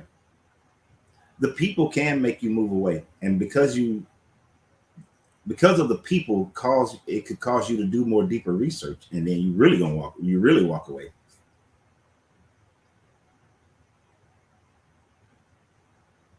I had trouble sleeping at night. I rarely ever dream too. I dream every now and then, but when I dream, I always have some crazy dream.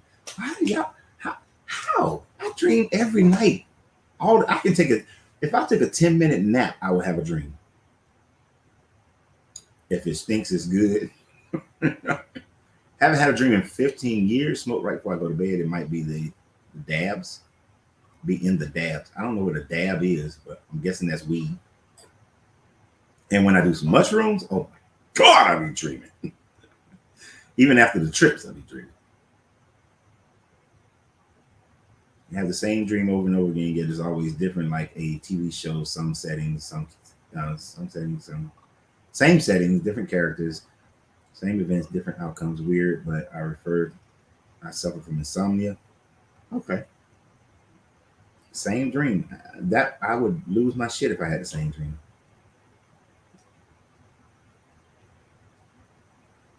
I said we just ain't the same no more. It ain't like back in the day when it was all pure natural.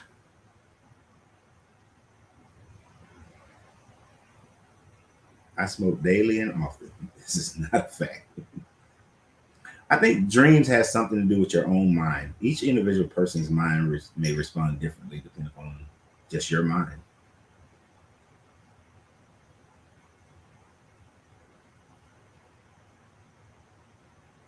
You ain't had the right strain.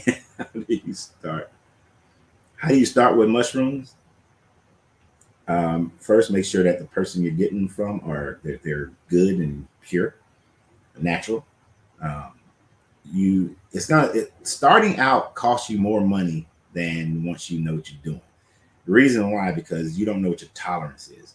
So you start out with like, now some people microdose daily, which is like point 0.5 of a gram in order to, I mean, it's a gram, yeah, a gram, to make sure that you just for focus purposes and things of that nature.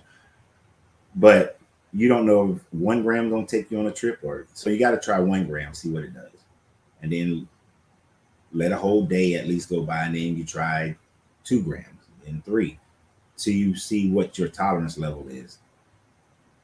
And they're not cheap. If they're good, they're not cheap. If you're not paying about $80 for, you know, 3 or 4 grams, you got some shit.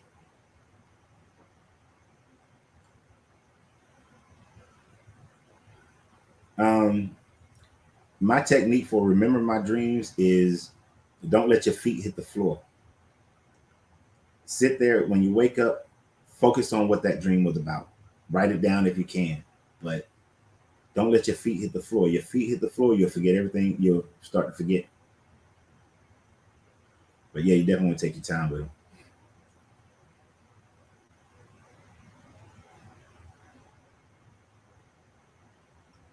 I've been awake at night, then doze off, and wake up in a dream like I really woke up, like really wake up, then actually wake up, and it's free. Those are cool as shit. I love those.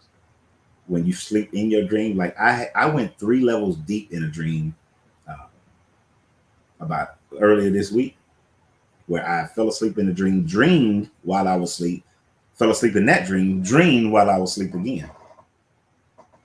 Woke up, I was refreshed like a champ.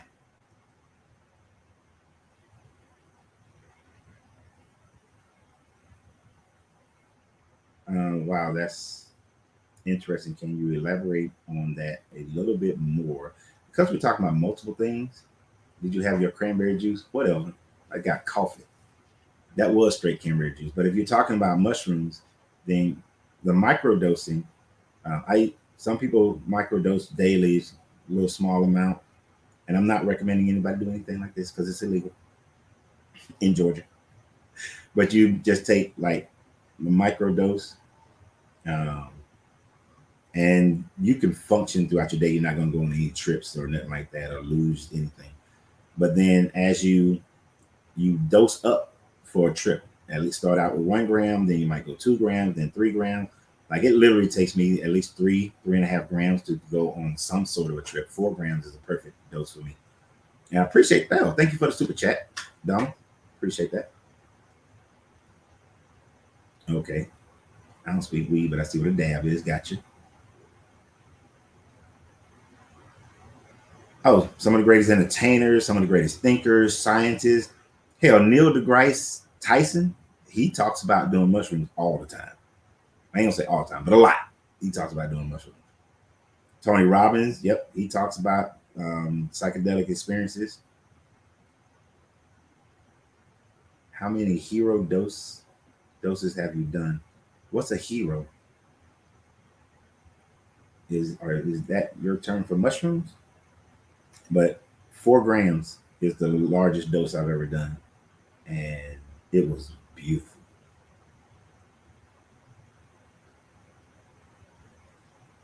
Reference to your thoughts on religion. What aspect of it? That's too vague. Is there a way to control what types of dream you are having while you're sleeping? Yes. First, you practice, and once you learn how to lucid dream, which is you controlling the dream. Um, so I developed tapping in my dream. So, like, if I tap my hand, then I know I'm dreaming. When things get too weird, tap my hand, and my psyche kicks in to know that I'm dreaming. And so I do this in meditating. I meditate and I get into like a whole dream while I'm meditating, and then I start tapping my hand to let myself know that this is a dream. Yeah, I had an inception occurrence. All right, and after I woke up, I thought about that movie. I was like, damn, that's just like Inception. Ayahuasca. I did ayahuasca a long time ago. I haven't had the opportunity since then. I would love to do it again.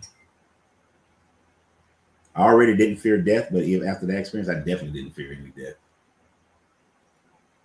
Ooh, 5 grams or more? Big boy. Go ahead. Yep. These are Robustos, so they smoke shorter, so I'm smoking another. At times, I feel like it's pushing me towards early onset dementia. My father has Alzheimer's that runs in our family. It skipped him and his brother and my oldest brother, but I feel like it's not going to skip me. First of all, stop thinking that it's not going to skip you.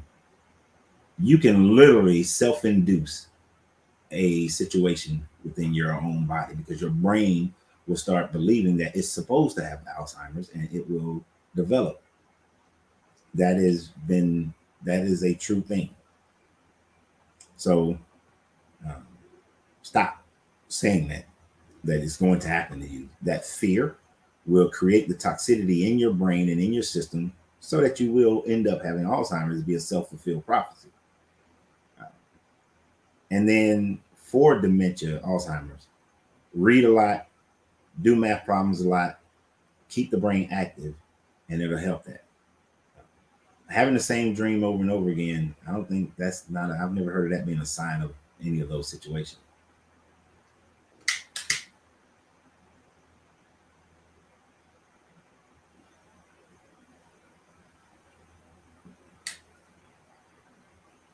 And you're right, mushrooms do rewire your mind.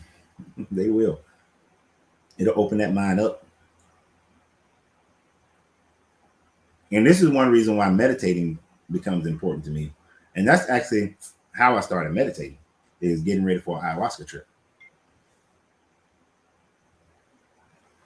In the past, I wouldn't say that because I used to like, I ain't telling these people that I did ayahuasca. They were like, oh, he on drugs. That's why he walked away from Jesus. So for you, when you see your feet and your hands, that's when you recognize you're in a dream. I've heard people say that one before, just by seeing certain parts of their body.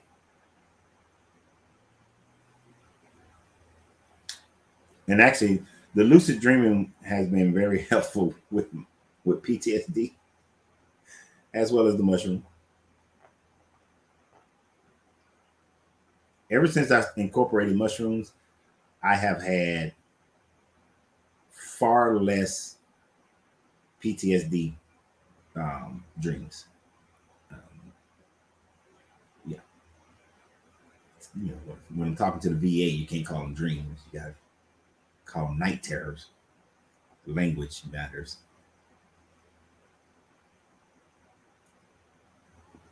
But I told one therapist, I said, "Yeah, I'm microdosing right now. It's been really helpful in my PTSD." They were like, "How much are you using the microdose?" I said, 1 gram.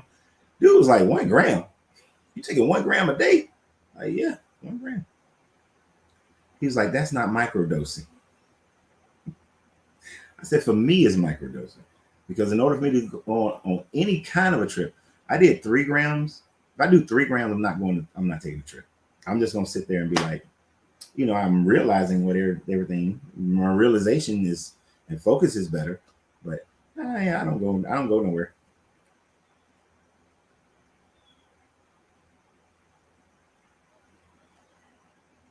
Just think that Siddhartha used psychedelics also um, with his rig.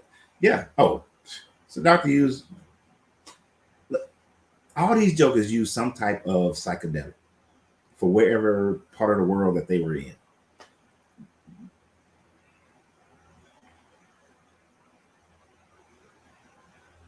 Okay. And I do want to get more back into our herbalistic life. It's much better for you.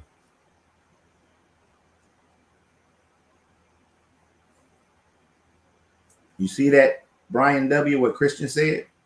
Look into lion's mane. It provides help with Alzheimer and dementia. Grand Rising Lotta, Suron. Steve Jobs was on acid to come up with the iPhone concept. I wouldn't doubt it.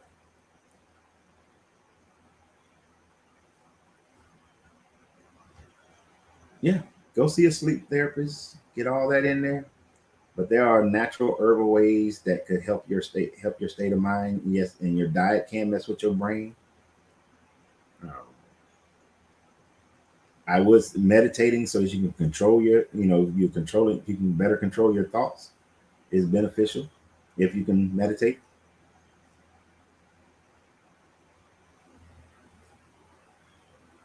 What Trump say? God made the earth. God made weed. What did Smokey say? He said something like that. Lion's mane. Oh, is that a mushroom?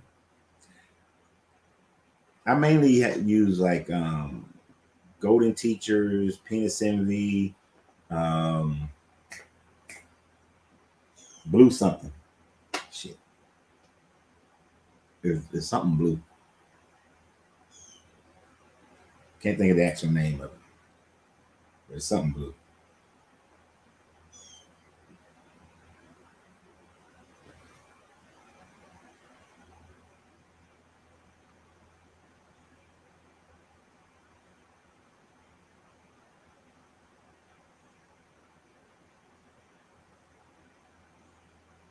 It's something blue, something blue. And that whatever that blue one is, it has the consistency of like popcorn, so it's a lot easier to eat. But I think I'm gonna start grinding it up and putting it in peels.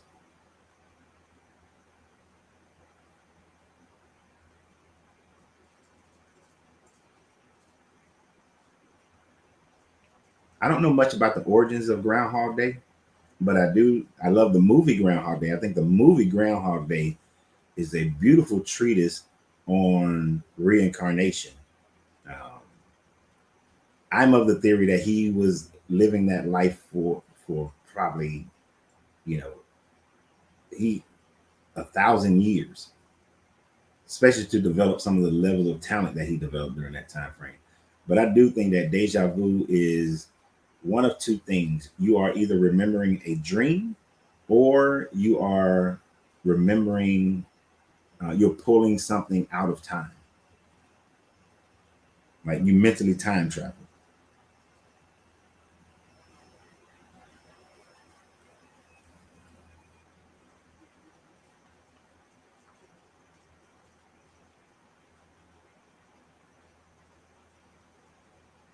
Uh,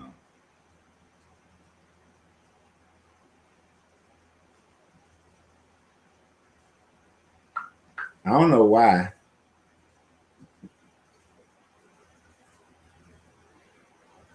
Donald, stop texting me while I'm talking. But yeah, that's what I think. Groundhog Day is a great movie. But that's what I think deja vu is: pulling something out of time, or you are um, dreaming and seeing something that's going to happen in the future.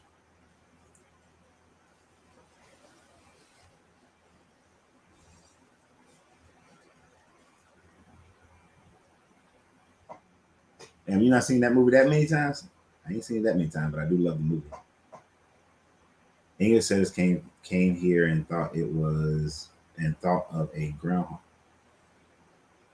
Thought of the groundhog was a badger, and since badgers hibernate, they assumed that when they saw a badger come out of the early spring, but in fact it was ground. Oh, okay. God put it here for me and you. Take advantage, man.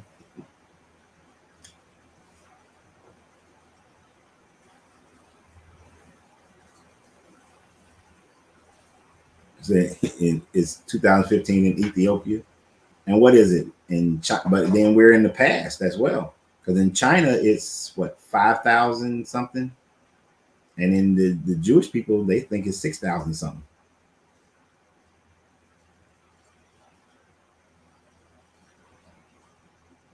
The writers of Groundhog Day are occultists, and it's said to sit in behind the scenes that he lived the same day for 10 years.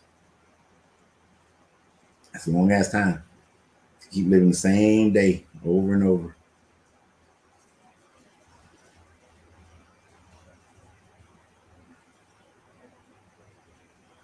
Same day over and over. Whew. But actually, I think I would have gotten to that point of nirvana faster than he did. It wouldn't have taken me 10 years. Once I would have realized what was happening, then for me, immediately, I would have recognized, oh, I can develop myself much better by knowing and living the same day over and over again. That was a bad wrestler right there. Are you way back when I said Ricky Steamboat and Randy Savage? Now, I've heard that theory too, that he actually died and was stuck in a dream state of reliving it. And then, um, if you take it from that standpoint, that he dies and he's reliving this dream, it's funny we're talking about this because Kevin was actually saying that one of the type of videos I should do is breaking down movies in their esoteric forms, uh, which is why I asked you guys about that about a week or two ago. Um, but that he was that if you think about it from that standpoint, then what you see is that a person's initial mental state when they die is to be in hell, but it takes their mind to develop, their consciousness to develop in order to make that hell into a heaven. Because at the end of the movie, he was telling old girl that he wanted to live there because he had made Punxsutawney into his heaven. And then once he did that, he can continue on and live a heavenly state at a higher, or just living at a higher realm of understanding. And then the days can now he can start to progress so that he can live in this dimensional plane. And then whenever he would die in this dimensional plane, he would then start over at another higher dimensional plane.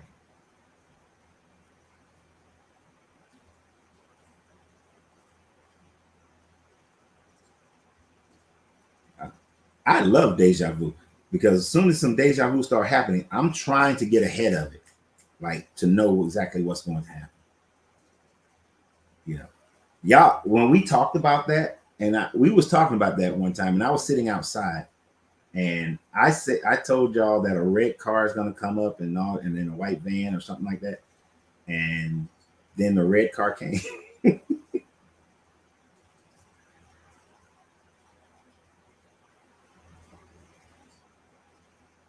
You're 15 years clean from acid and MDMA. Mushrooms save your life. I'm stuck. You stick to microdose. Microdosing is good. I don't know what MDMA is, but congratulations.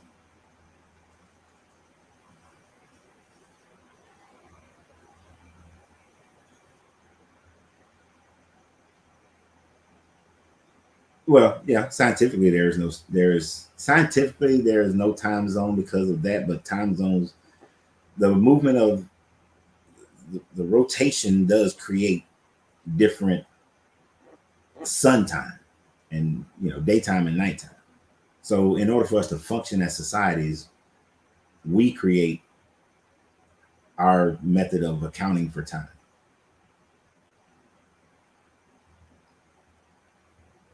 Don't trade one coat for another, just be. Oh, that would be the main thing. I wouldn't trade in one. I couldn't become, if you're Kitty, Grand Rising, welcome to the show.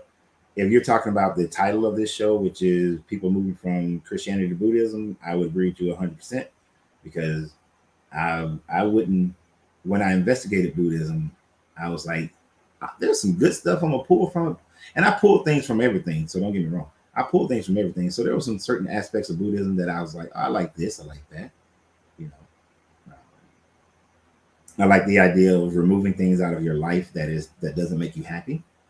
Uh, living in concert with nature and peace and understanding of self and looking inward. But as far as some of the other things, like, it's nice. I like the way they do the description of samsara. I'm not saying that's how or what happens when you die, but it makes samsara makes more sense than other religions. So I'll use the process of samsara to describe how I think things evolve or happen after you die. But as far as becoming Buddhist or Hindu, no. I'll be a Hermetic alchemist, a Neo-Kemetic Atlantean Hermetic alchemist, whatever you want to call it. Do I have a favorite, any favorite food?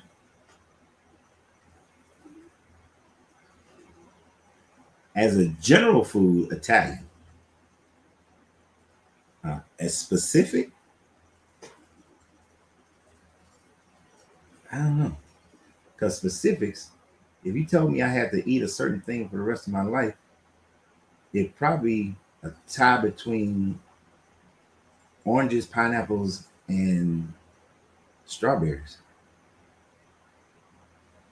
Oh, that's the love drug. That's the ecstasy. Ecstasy. Ecstasy.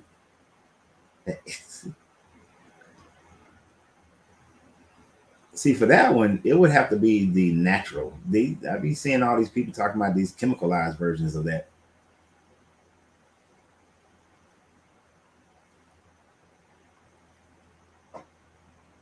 Mm. Remember, I don't know if you was here for the show. We went over samsara according to the Tibetan Book of the Dead. That I love that part of it. Grand Rising Ramses.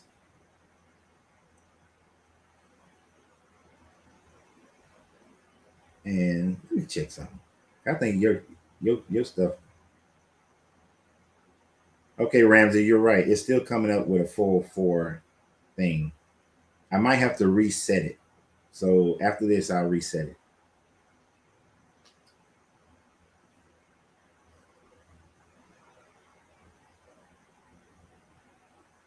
Oh, so Hashif is opium. I didn't know that. Did not know that.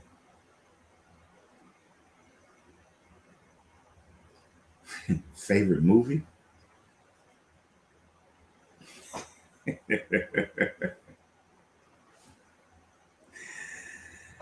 Oh man, I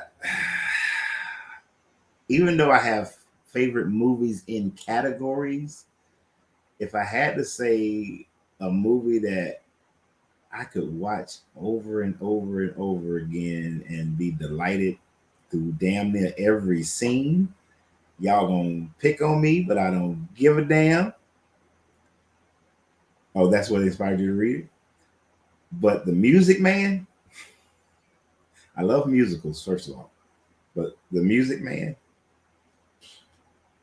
hands down, from childhood to adulthood, it's probably my favorite movie of all time. I don't care.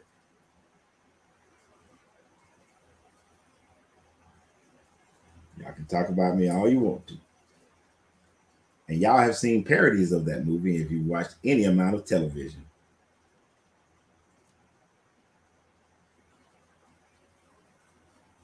It's an old movie, 1962. Great, great movie.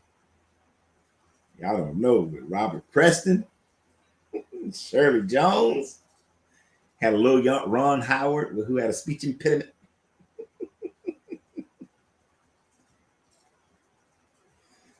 Oh, love that movie. But I don't know. I saw that movie when I was a kid and it just captivated me. And since then, one of my next things is to see it as a play. I met when it came to Atlanta, but that was during COVID, so I didn't get a chance to see it. And that was like right before the Fox closed down. But The Music Man, 76 trombones led the victory, and 110 cornets.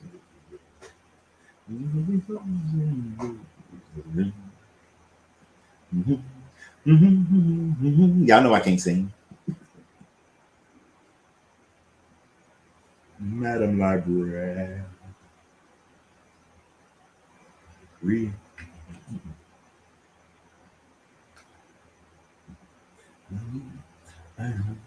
need. I love you, Madly, Madly, Madam Librarian, Marian. That was my shit. It's funny that you asked me that, um, because one of my dreams last night was for that movie. Um, this is so funny. One of my dreams last night, the very first scene of the movie when they're on the train. If you've seen it, if you know what I'm talking about, when they're on the train.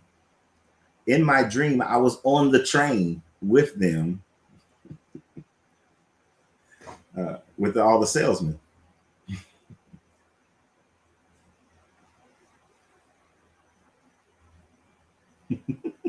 Now you ask me about my favorite movie. So you know that's my favorite movie when I'm dreaming about the damn movie. Modem is not what was. Oh, modern is not what was. The source of the original compound is from the tree that is almost extinct and is now protected. The whole tree was cut. Okay, gotcha. Yeah, he was a traveling. So the concept of the movie, he's a traveling sale. Back in the day, it's set in like 1913 or something like that, or the 1920s. He was a traveling salesman, but he was running a con all the time. He was never good at that. He ran a con, so he was doing a con of boys bands, and uh, so he would skip town before the band could ever be actually put together. But then he falls in love with the librarian, which usually part of his con is to find the local music teacher, get her all in love with him so that she don't discover his fake thing. Now, one of the things he talked about is learning the minuet in G, but the think system, where if you think the minuet in G, then you can play the minuet in G, right? So he was taught. So think about it. It was back then they talked about you think your way into being able to do something. So before I knew it as a kid, I was already captivated by the law of mentalism. Uh, but so he gets the music teacher, but then he finds this music teacher who's also the librarian, and he falls in love with her, and he gets captured and all that. But then he get caught. They're getting ready to string him up, and because like y'all have heard me use the term phraseology before, and I get it from that movie. You watch your phraseology, and anyway, he falls in love with her, the librarian. This is Shirley Jones' character, and then when the boys show up to play the music, and they've never played their instrument, he tells them, "Don't even try to play your instrument," and they literally are able to, at a fifth grade level, play the minuet in G. And then he stays and becomes the leader of the band and marries the librarian. Well, you assume he marries the librarian, but he's with her and all this kind of stuff. But it's great. It's a great movie if you like musicals, and it's old.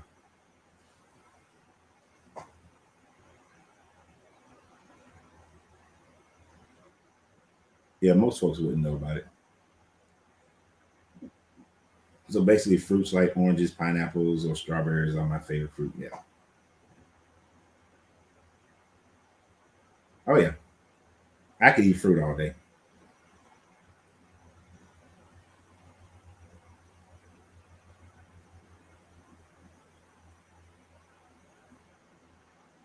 I've never heard of Crossroads. I've heard Legends of the Fall, good movie. Crossroads with Ralph Macchio. I don't know that one.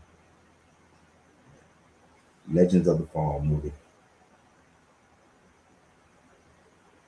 Excuse me, phone. You don't. You hey. See, this that bullshit. Netflix is trying to play Legends of the Fall. I am not. I'm not messing with you, phone. Legends of the Fall. Oh, I've never seen this movie. I've heard it talked about, but I've never seen it. The movie Crossroad with Ralph Macchio. Nope, never seen that one either. Man, the Karate Kid doing some other movies.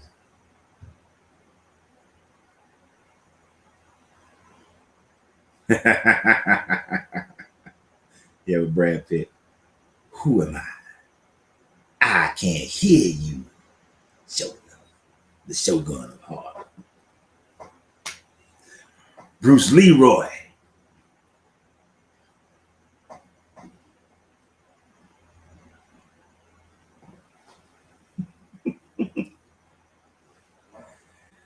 Oh man. Well, okay, so I saw what Legend of the Fall is. Might have to watch that one.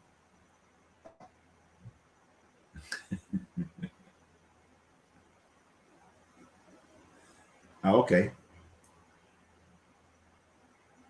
Oh, he's Robert Johnson. Okay. Might check that out then. I like now a good blues movie because I like blues music. I watch a blues movie, even if the movie sucks, just for the music. I watch it. Boy, y'all be going on some damn subject matters.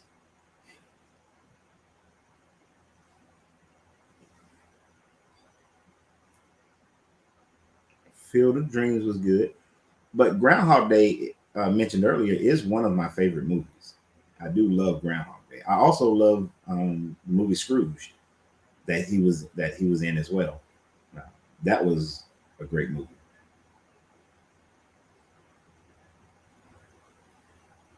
Yeah, got to get the glow all over your body, like Bruce Leroy. Think about it. You have went all over looking for a master, but you have not looked in one place. Here.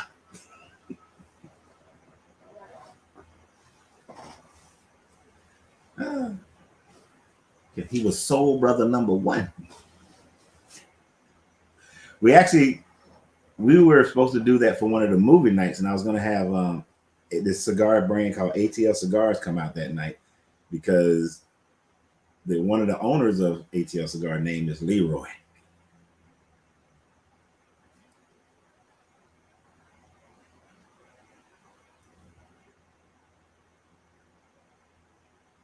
Because you got to walk on your feet, sir, to Daddy Green's Pizza.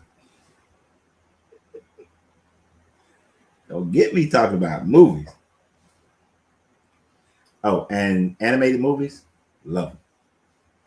Ants, Bugs Life. Bugs Life is great. What was my man earlier who was talking about um, the system? Why do we let people control us? A Bug's Life is an amazing treatise on that idea. You have millions of ants and only a few locusts, but the locusts use fear and terrorize the ants to feed them. But without the ants, the locusts would die, according to this movie. They were living off them. So the locusts were like the elites.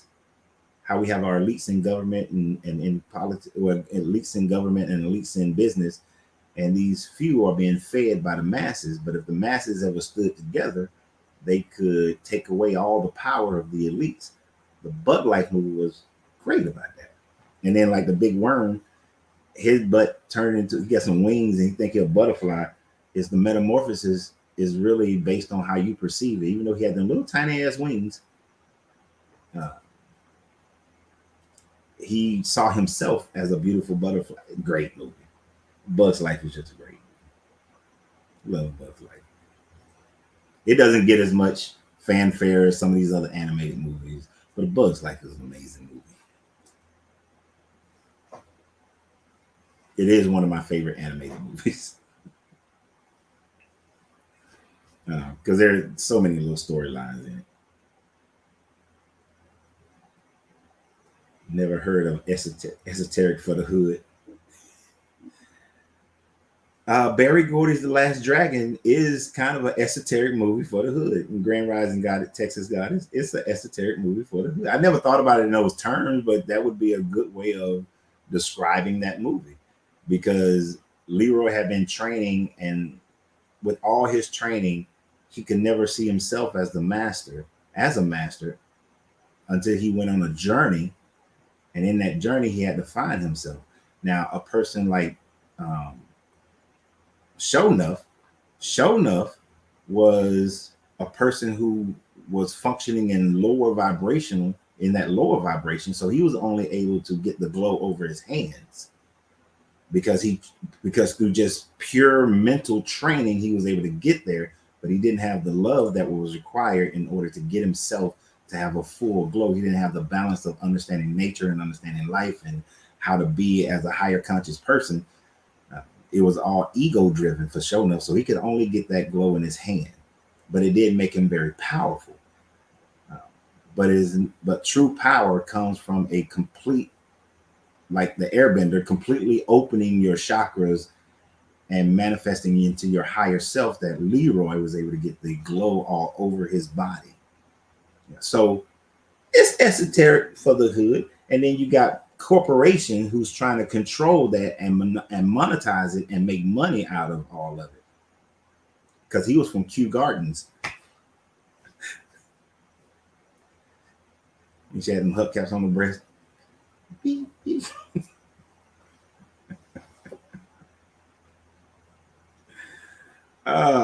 So it's esoteric, it's hood esotericism. I like it. I like that.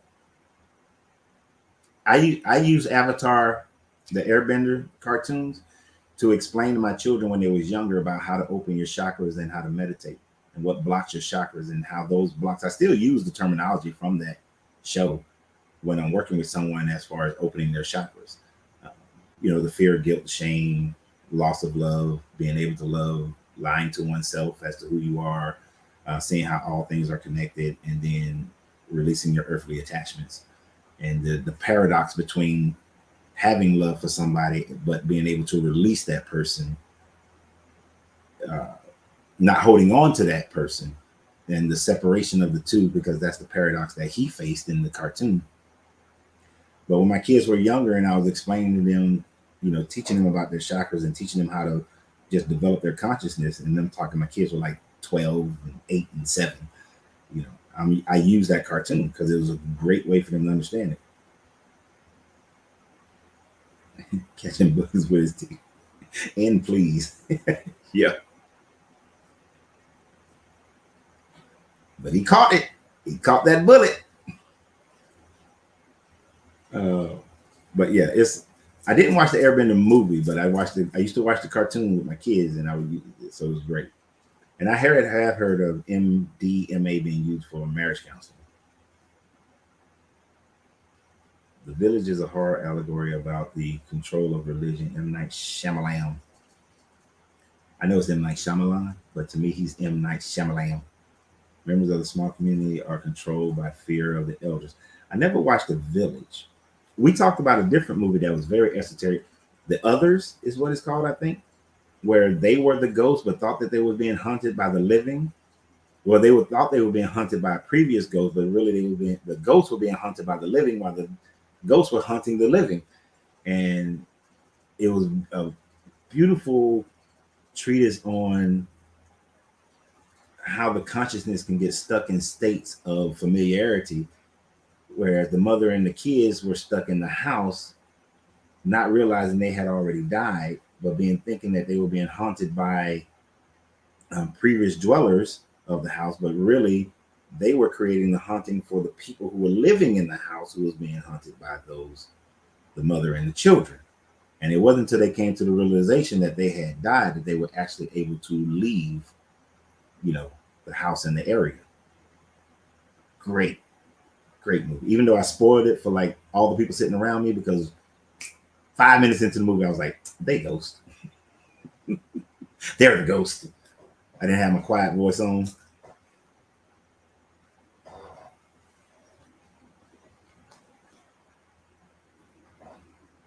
But I haven't seen The Village because I don't watch horror movies. Yeah.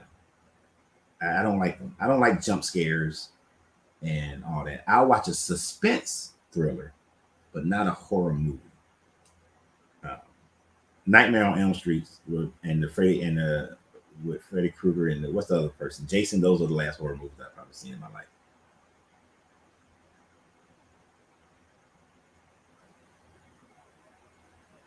But a lot of these things are put in movies, just like a lot of technology is put in movies. A lot of esoteric thoughts are put in movies.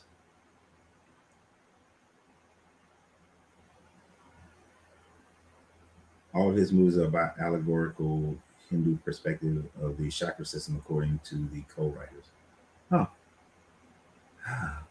You're trying to trick me into watching some M. Night Shyamalan movies.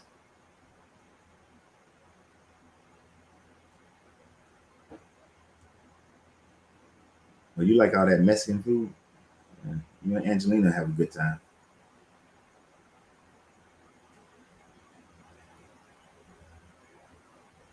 I mean, Mexican is good, but once a week, I can do it.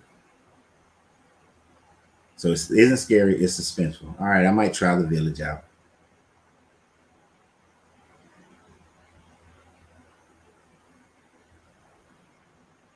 All right, all right, all right. One immaculate in Texas goddess. I'll watch The Village.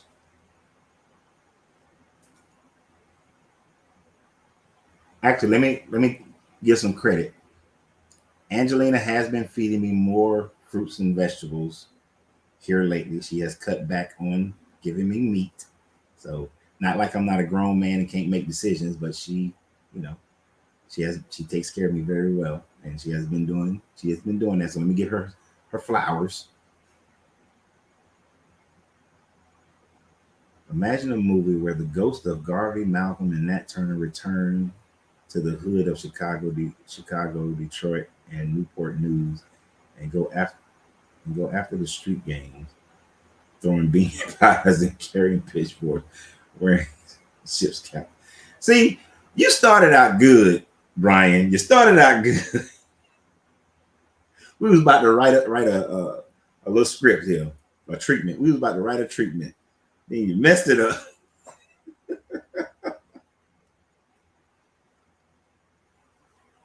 Messed it up.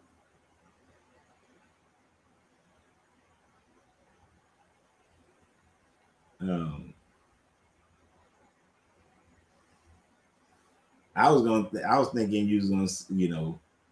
What was the movie where that spirit kept jumping from body to body? It was a Denzel Washington movie where maybe one of those entities came back and it was jumping from body to body and these people were growing in leadership, and then you have this uh, dark entity of the government that's keep trying to kill them. They're trying to figure out like, damn, this leader keep rising up.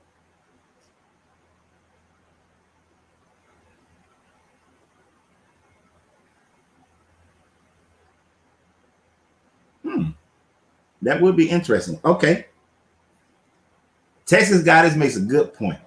Here's the deal: Monday, Monday's conversation, at least for the first hour to 2 hours, is going to be our esoteric thought process and our opinions on the movie The Village. So everybody has to watch The Village this weekend, and that's what we're doing. Thank you, Fallen. That's the name of that movie. So The Village, good idea, Texas Goddess. We are talking about the movie The Village on Monday. So that's your homework.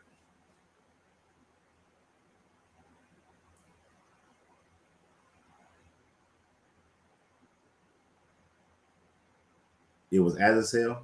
Okay. The scapegoat. Yep. Because I said, we go do this. Y'all know I'm gonna get blamed for it, so y'all better be in league with me. The Village. So the Village is on. If you got Hulu, it's $3.99 on YouTube and Google Play Movies. On Voodoo is $3.99 and Amazon Prime is $3.99. But if you got a Hulu subscription, you can watch it for free. On the other, it's $4. But we are watching The Village, and we are going to do a treatise on that. Hmm. I don't know. You just gave me another idea too with that. I don't know if that'll work though. Like I screen a movie on my channel, but it'll get demonetized in a heartbeat. Can't risk that. Can't risk the demonetizations.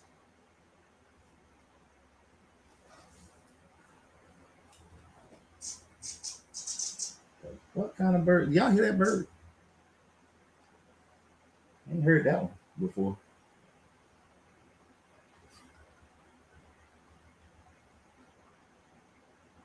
All right, so on Monday, we're going to start at 10:30.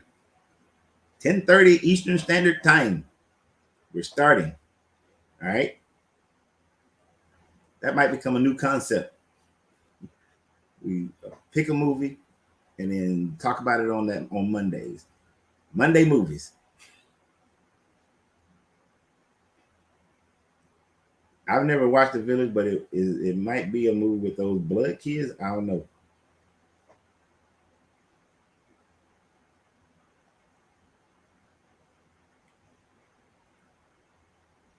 It looked like some people stuck in some village and some, like they were saying, some religious cultism going on. It was made in 2004. And I'll post it over the weekend. But this is what we're doing for Monday.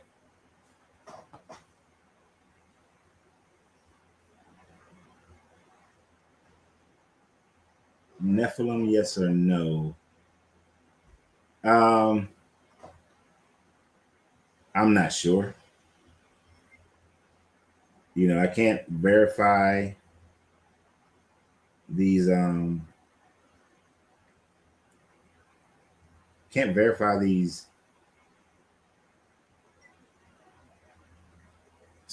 skeletons that they claim to have found. And then just looking at large steps and things like that, I'm not 1% into those. Just because they got these big steps and got places like Petra. But I need more evidence of the Nephilim. Of course, their stories. Uh, it's interesting. People got stories all around the world talking about these giants. So not sure.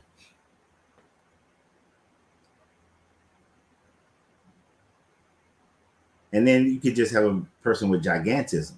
Andre the Giant had gigantism. Uh, Not like that's a new thing. Gigantism has been something that's happened throughout history. Hell, if I went back in time to 1200 BCE, hell, I'm a giant at 6 foot. Wait till you go to Israel. All them goddamn doors and places is small. Like them people couldn't have been no more than 5 feet tall. If you got a bad back, you better take some ibuprofen before you go. Before you go on any of them tours.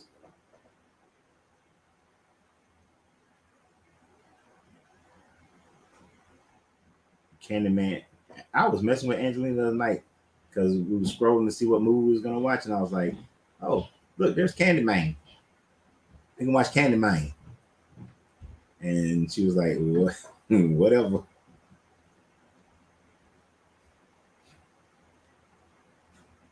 Blondie. I don't even know what that is. Elephantism. Elephantation. So, and then after we finish the review, we're gonna see throw out some suggestions for the following week. Although I can come up with a bunch of them, like Constantine. Is good.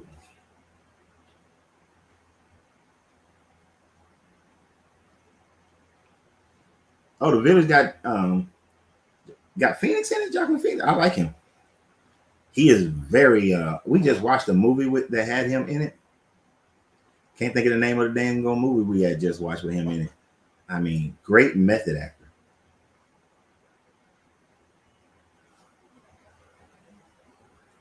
Harry Waldron, gigantic, 8 feet 11. Good gracious. There's some little boy in Africa. Well, he a grown ass man. They keep saying he like 16, 18 years old. That motherfucker grown. Of course, you know they don't do birth certificates the same way. Um, yeah, Joaquin Phoenix is great, but this boy is like, I think he about 8 feet tall. He would get crushed in the NBA right now because he's slow as hell. So Giants could have just been a matter of people who had gigantism, and then they created stories about them. Yeah.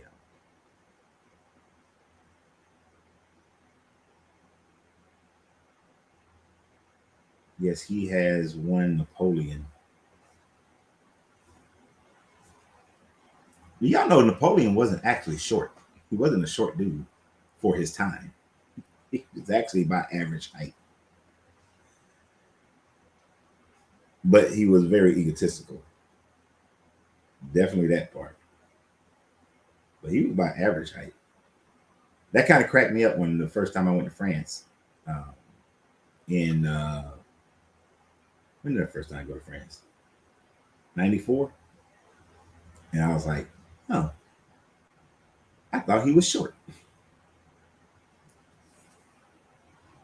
Before his time, he was actually average height. Matter of fact, how tall was he? How tall was Napoleon?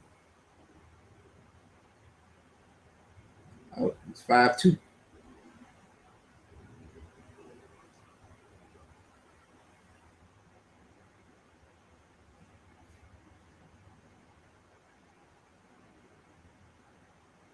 La petite corporale.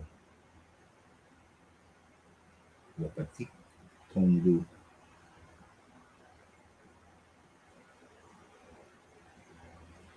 Because his elite guard were taller than most Frenchmen, and that's why they start saying that he had the appearance of being shorter.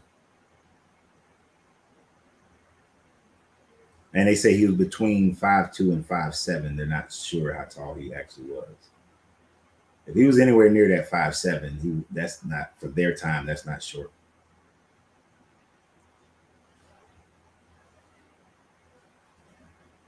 Um, Most scholars think that he was around 5'6", which the average height back then was around 5'5".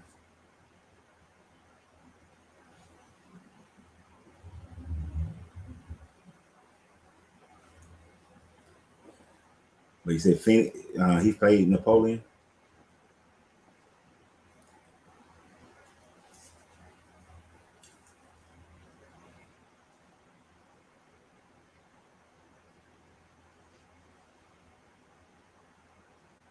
Coach's show on my 35th birthday. This is a good birthday. Okay. 35, yeah, youngin'. But happy born day, Okie. Happy born day. Solar Return. Uh, what is this stupid ass show that me and Andrew was watching? It's an animated little show. They always say Happy Revolutions. Happy Revolutions. It's some little crazy show. It's like they're aliens and they're incredibly literal and honest. They're honest. They're candor as hell. Uh, this is a funny little show that we just started watching it and wound up staying up to about 1, 2 o'clock watching all the episodes. But yeah, he was about average height for the people back then. Just we were saying that his elite guard was taller, which made him look shorter.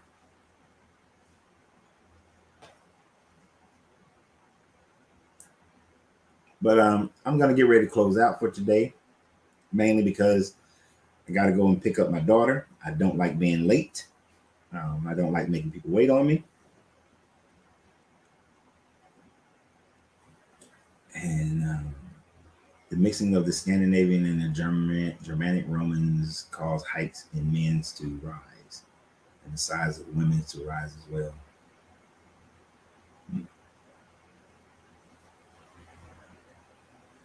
Yeah. I know when I lived in Germany, there was some tall chicks has a lot. Most of the women had some good height on them. It was easily 5'9" and 6 foot and 6'1". And when I was up in Norway and Sweden and Latvia. There was some tall women.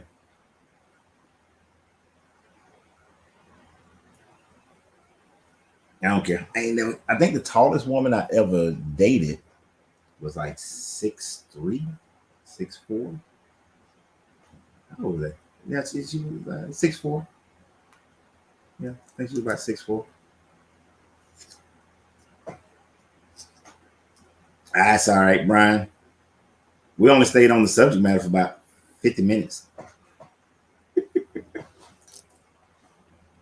as usual. And then we've been all over the place, as usual.